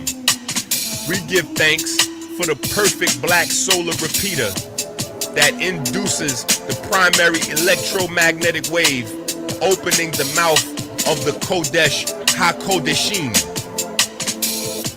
We give thanks for the mechanical wave produced when the mouth of the Kodesh HaKodeshim closes. We give thanks to the ray wave, reflecting on the semi-lunar valves, opening a pathway to the vineyard. We give thanks for the mechanical wave produced when the lunar gate to the vineyard closes. We give thanks to the Most High God that provides the light and our breath, and the light in our breath. We give thanks for the fine olfactory system that makes our grapes ripe with light. We give thanks for the Jed pillar that provides us with a stable fleet of ferry boats to dock in our vineyard. We give thanks for smooth sailing through the pulmonary vein into the storm of the left atrium. We give thanks for the perfect black solar repeater that induces the primary electromagnetic wave, opening the mouth of the Kodesh HaKodeshim. We give thanks for the mechanical wave produced when the mouth of the Kodesh HaKodeshim closes. We give thanks to the ray wave, reflecting on the semi-lunar valves, opening a pathway into the holy royal arch of the Wa scepter. We give thanks for the mechanical wave produced when the lunar gate into the holy royal arch of the Wa scepter closes. We give thanks for the magnetism of the Most Holy, the magnetism that repels and attracts the ferry boats of light 60,000 miles every 60 seconds throughout our vessels and our caves. Amen.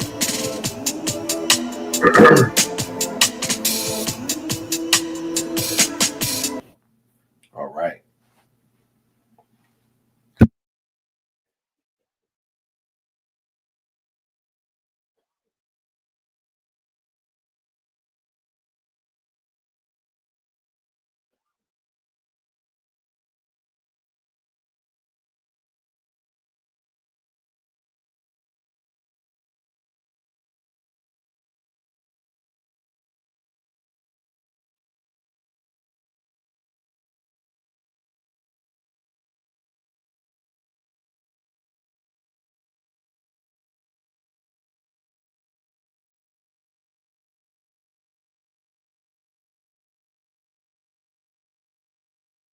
All right, so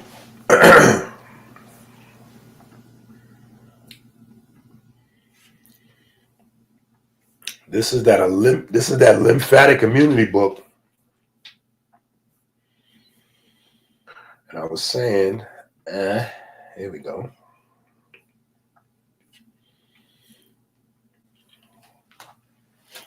Just for reference, right? We've been discussing this for a while. And set it now in the Mayan book, obviously, we take it to a much higher level in terms of specificity, right? But here we have on the back cover of the lymphatic immunity book, in a sedentary person, lymph flow is 4 to 6 liters a day. In a healthy person,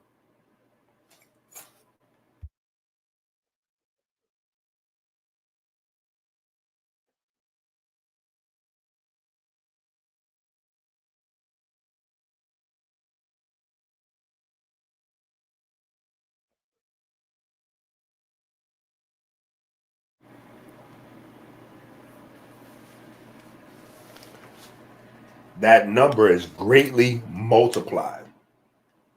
When the lymph flow is weak, there is leakage. That leakage contributes to edema.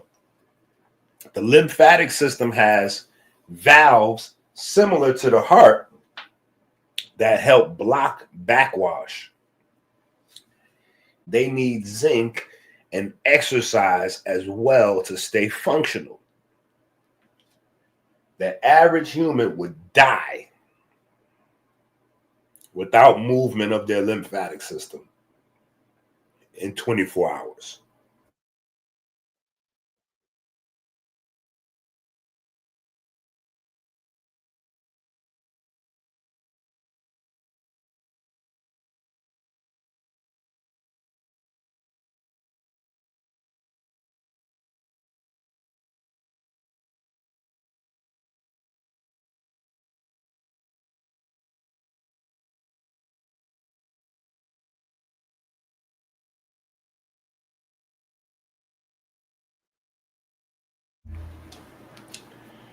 Water is absorbed in the digestive system, passed into the blood to be replenished, passed into the blood to replenish the plasma. The plasma is filtered through the capillaries to become interstitial fluid. The interstitial fluid is then filtered through the lymphatic capillaries into the lymphatic vessels, the lymph nodes. Then it is strained and analyzed. After the water is strained and analyzed, it empties back into the blood through the subclavian veins. This is the internal water cycle simplified. This is the main reason we push the monthly detox kit and 1 cup of water every hour. The average human would die without the movement of the lymphatic system in 24 hours, right? And that is based on your fascia or fascia system. You don't just drink water and expel it. The water is processed, and you have a very unique and thorough filtration system. All right.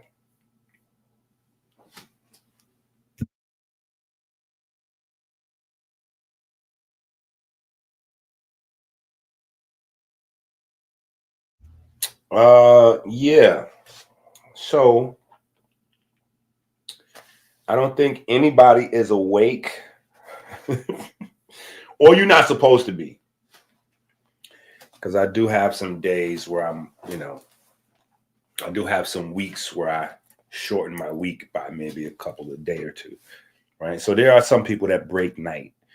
But when we're talking about a cup of water every day, we're speaking of being awake on an average of 16 hours a day. right? 16 hours a day. And so if you do the math on that, right? It's okay. If you do the math on that, that comes out to be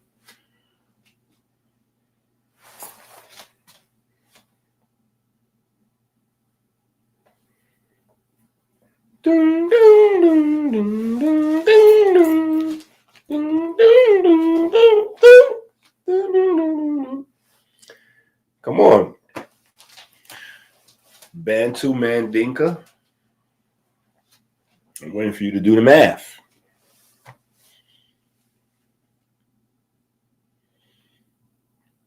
How much water is 16 cups a day? 16 times 8. 16 times 8.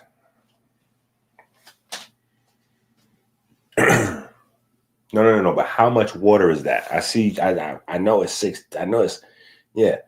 How much water is 16 8-ounce cups of water? A cup of water is 8 ounces. So I'm suggesting that you have 8 ounces of water every hour that you're awake. So 16 times 8. There you go. 128 ounces. And what is our measurement? What is our rough measurement that we use here in the good old states of America for?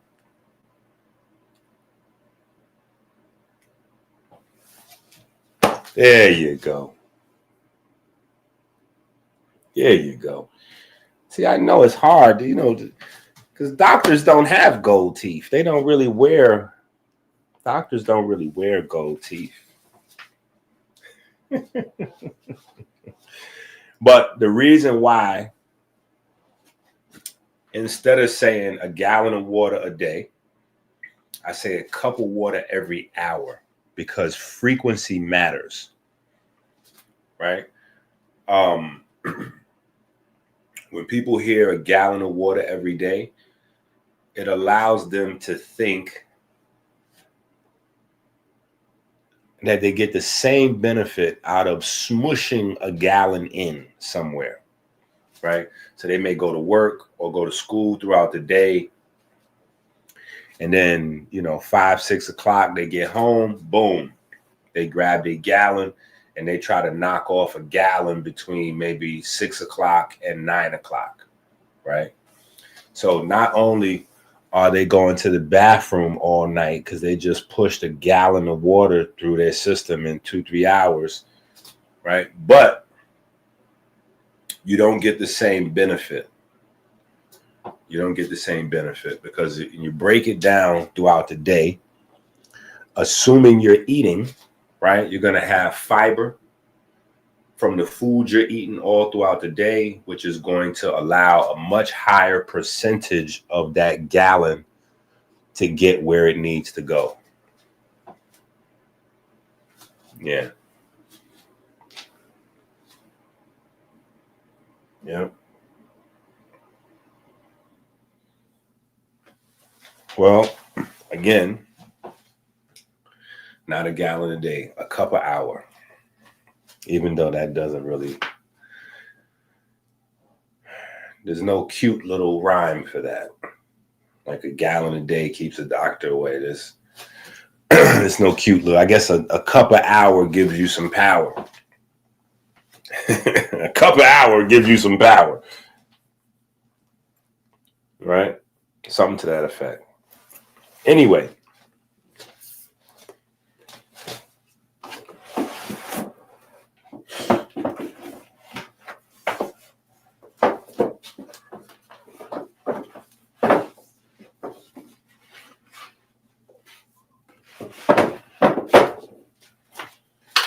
All right.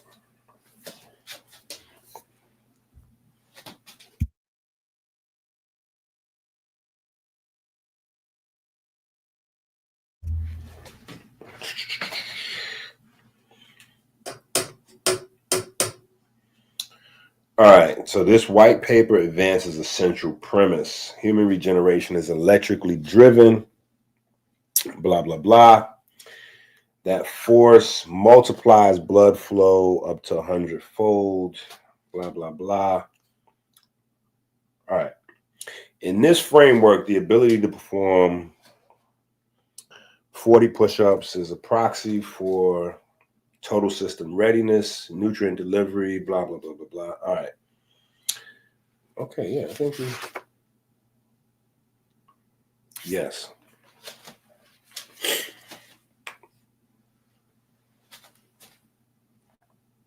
The argument is simple. More inspiration, more oxygen, more nutrients, more current, more build. The argument is simple, but now we must unfold it into its full biological depth. More inspiration means more oxygen, more nutrients. Nutrients means more electrical current, and more electrical current means more build. When the heart accelerates, the vasculature blooms with more red flow, blah, blah, blah.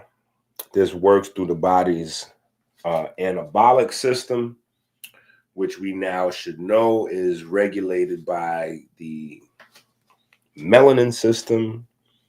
When inspiration rises, whether through movement, prayer, breath work, or intense effort, oxygen saturation climbs in both the arterial and venous blood. This increased oxygen supply does two things. First, it raises the redox potentials inside the mitochondria, allowing for higher rates of ATP synthesis. Second, it supports hydroxylation, methylation, and phosphorylation reactions needed for protein synthesis. The proteins you build are not passive bricks. They are functional electromechanical parts. The actin filaments that pull the collagen fibers that transmit charge, the ion channels that open like gates, the pigment proteins that act as light-sensitive amplifiers, all of these things are electromechanical parts made out of these guys here. Right?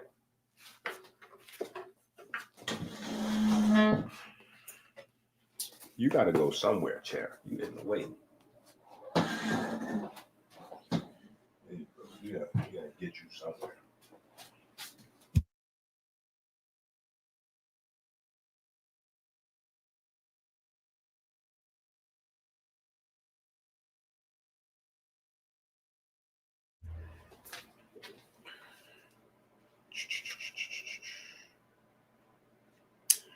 All right. This is why amino acids are not just fuel or building blocks.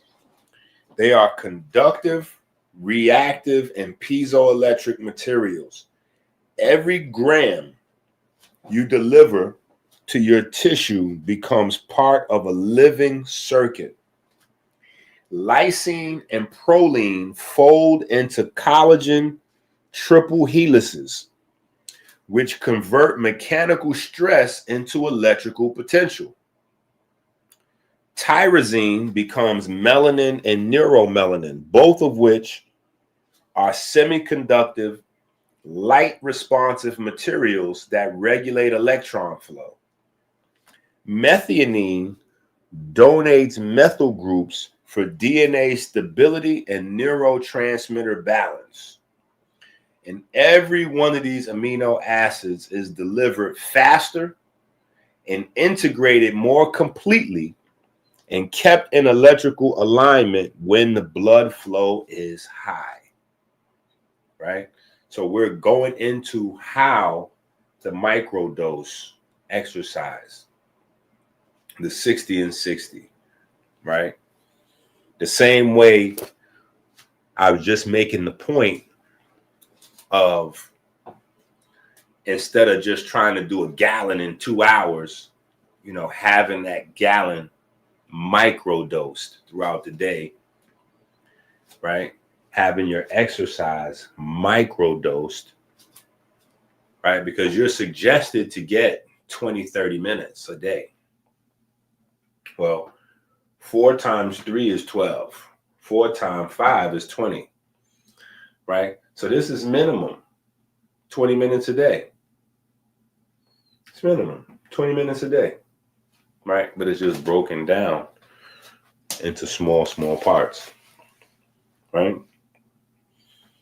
20 minutes a day.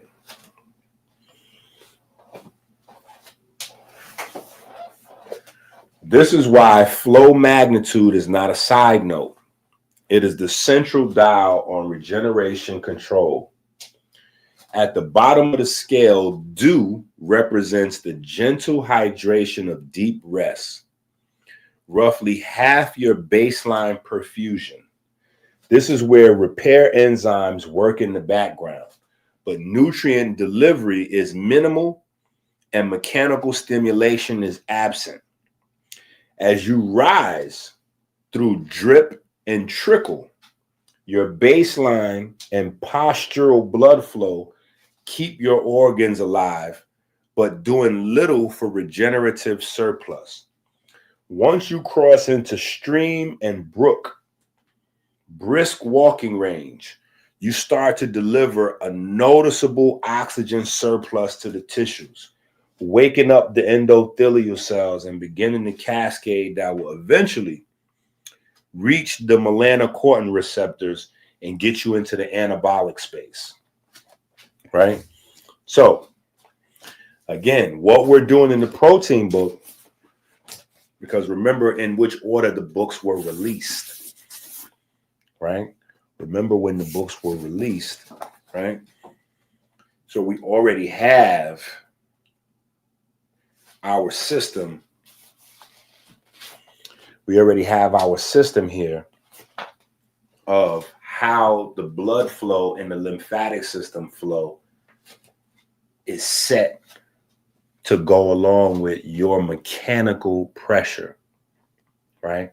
Your mechanical pressure. So you literally have a manual dial on healing and regeneration. The only problem is pain, right? Pain. When we need it the most is when we can't do it. When we need to turn the dial up on healing, usually is because something hurts. So if the way to turn up the dial on healing is physical activity, it also turns up the dial on pain, which is one of the reasons why painkillers in America is a big business. You know, that's why you have a lot of people addicted to painkillers, right? That's how painkillers went so crazy with the whole resurgence of heroin, right? Because we're stuck, right? Your body heals through pain, but pain is the thing blocking us from getting through the movement to get the healing going on, right? And usually what we want to do is just turn off the pain signal, right? Just get some painkiller. Let's pop some pills. Let's do this or that. And then once the pain signal goes away, we don't take advantage of that, right? So we don't use the temporary Band-Aids as they're supposed to be used, as a temporary Band-Aid. Boom, pain signal's off. Now I can get my stretching, my exercise, or whatever the thing is, the therapeutic thing that I need to do to get the blood moving, to get the long-term benefit. I just get attached to, you know, smoking, popping the pill, or whatever it is that got the pain to temporarily subside. And every time it flares back up, I resort to that Band-Aid, right? So we have to realize that pain signal is a healing signal, right? Pain signal is a healing signal. You got to know when to work through pain and when to take a nap, which is why you need to go to the doctor, right? The doctor can tell you, hey, that right there is a tear. You work through that. You're going to be in surgery, right? But on the flip side, the doctor can tell you, no, you need to put some pressure on that. That's not going to heal unless you start to get up and move around and do some work on that, right?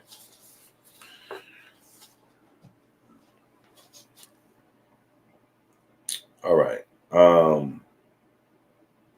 Flow magnitude is not a side note. It is the central dial on the regenerative control panel. At the bottom of the scale, DO represents the gentle hydration of deep rest, roughly half your baseline perfusion. This is where repair enzymes work in the background, but nutrient delivery is minimal and mechanical stimulation is absent.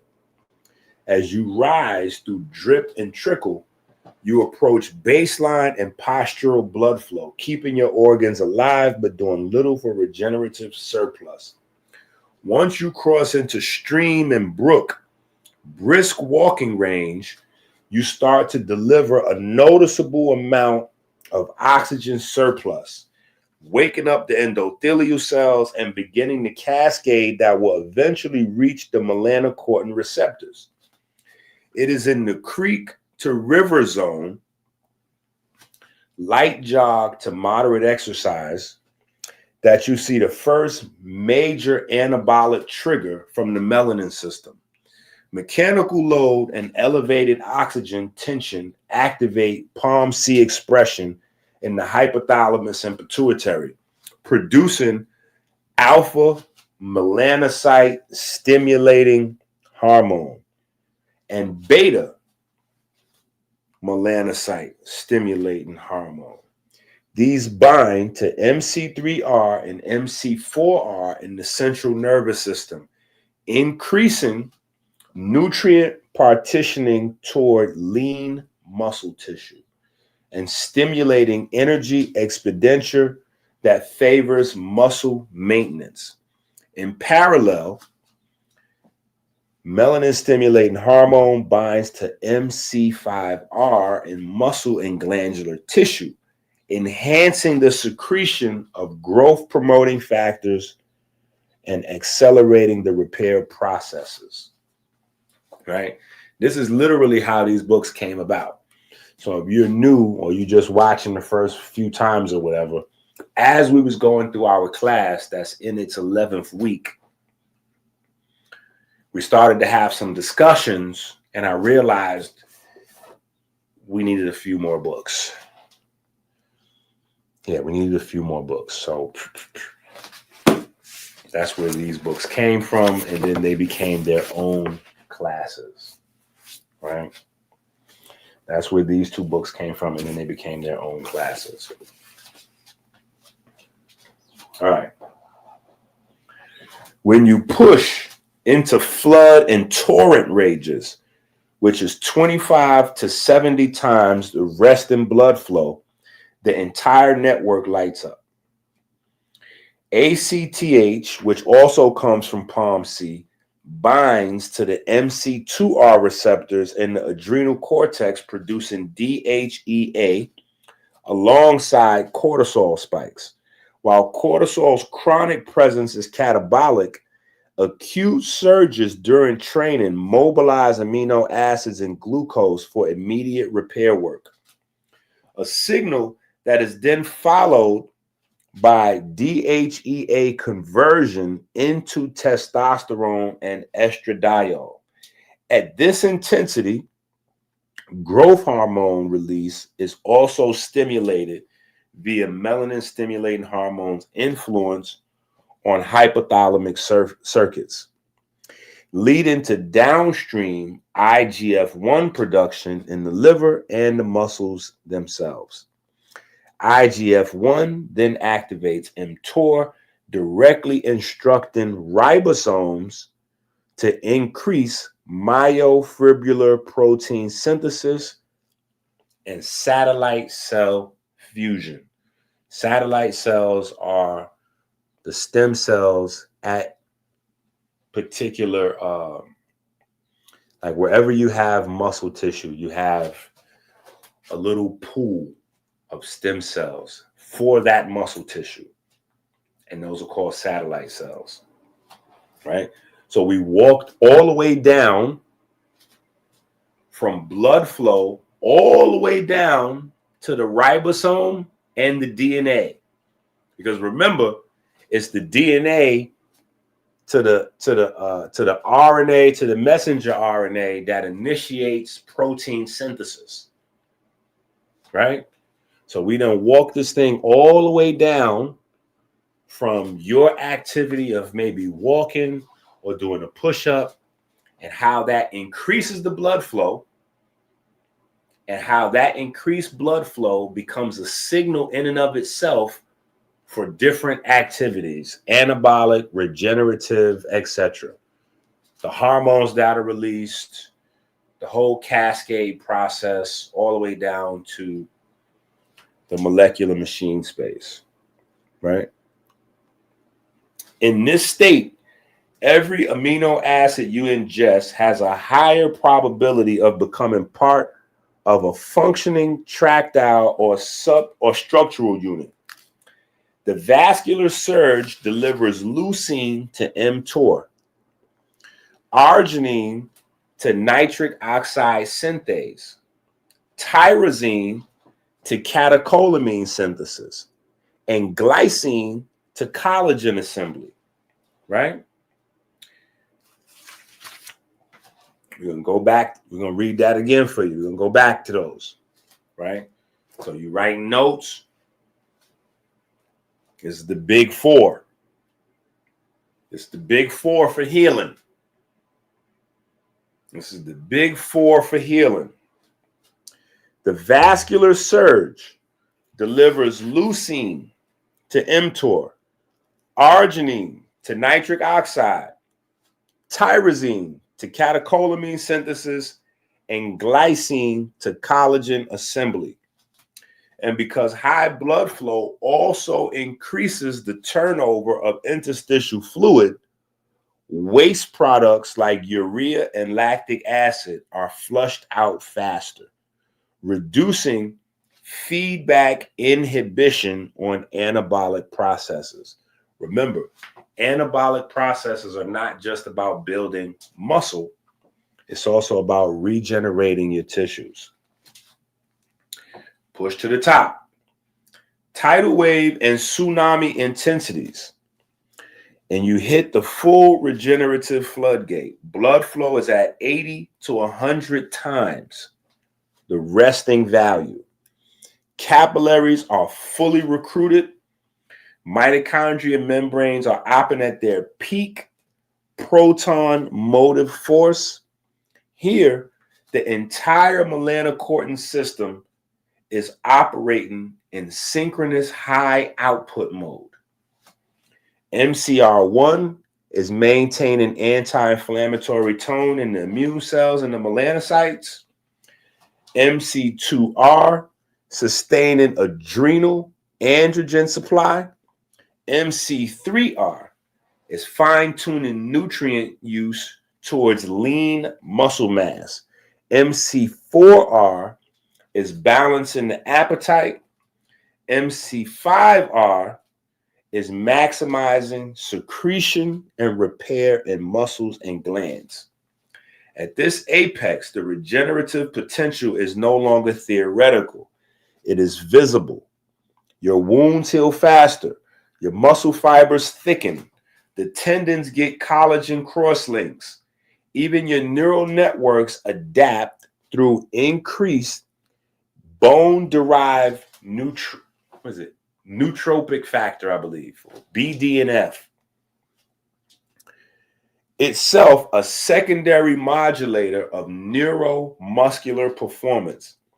In the pigment system, melanocytes in the skin, brain, and heart shift into active transport and biosynthesis modes, producing melanin polymers that are not just for color, but for charge storage and electron transfer, meaning they act as living capacitors within the regenerative network. The final link is aquagenesis, the creation of metabolic water in mitochondria through the oxidation of fats and carbohydrates. This water is not just hydration. It is structured, charge-separated water that contributes directly to the proton gradient across mitochondrial membranes. And because this process is fueled by oxygen delivery and substrate oxidation, it scales directly with blood flow magnitude. At tsunami level, aquagenesis becomes a high volume phenomenon, generating both hydration and electrical potential to drive protein folding, DNA repair, and membrane polarization. This is why regeneration cannot be reduced to rest and eat. Without the high flow states that awaken the melanocortin network and accelerate amino acid delivery, you can feed the body and still fall into net decay. Conversely, by routinely driving the system into flood and torrent zones, even briefly, you can create an electrical and hormonal environment where the body prefers to build rather than break down. In summary, the flow magnitude scale is more than a training tool. It is a map of anabolic potential from dew to tsunami. Each step upward brings not just more oxygen and nutrients, but deeper activation of the melanin system's POMC, melanin concentrating hormone driven anabolic pathways, greater integration of amino acids into electromechanical structures, and a stronger, more charged biological network. The key to extended youth, resistance to disease, and continuous regeneration lies in keeping that network lit every single day.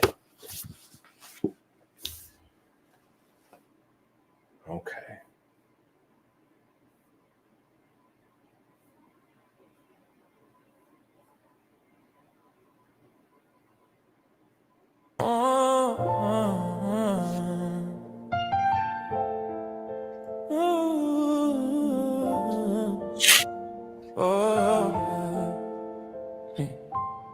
Mind heavy, Atlas shrugging, brain doing squats, dusty covers on the shelf, secrets tied in knots, pages flip the wind, whispers, wisdom is high, Leviathan lurking, but we cut through the plot, try and fail and try, saddle up again, life's a cycle, spin the wheel, learn from where you've been, no smoke, no drink, clear mind, clear zen, feed the soul with the yin, now let the glow begin, books are the food, the songs are the vitamins, we fighting Leviathan, if you fail, try again, back on the horse, no smoking, no. This is why you have to go to Amazon and get the book, Rich Abs, Poor Abs, now.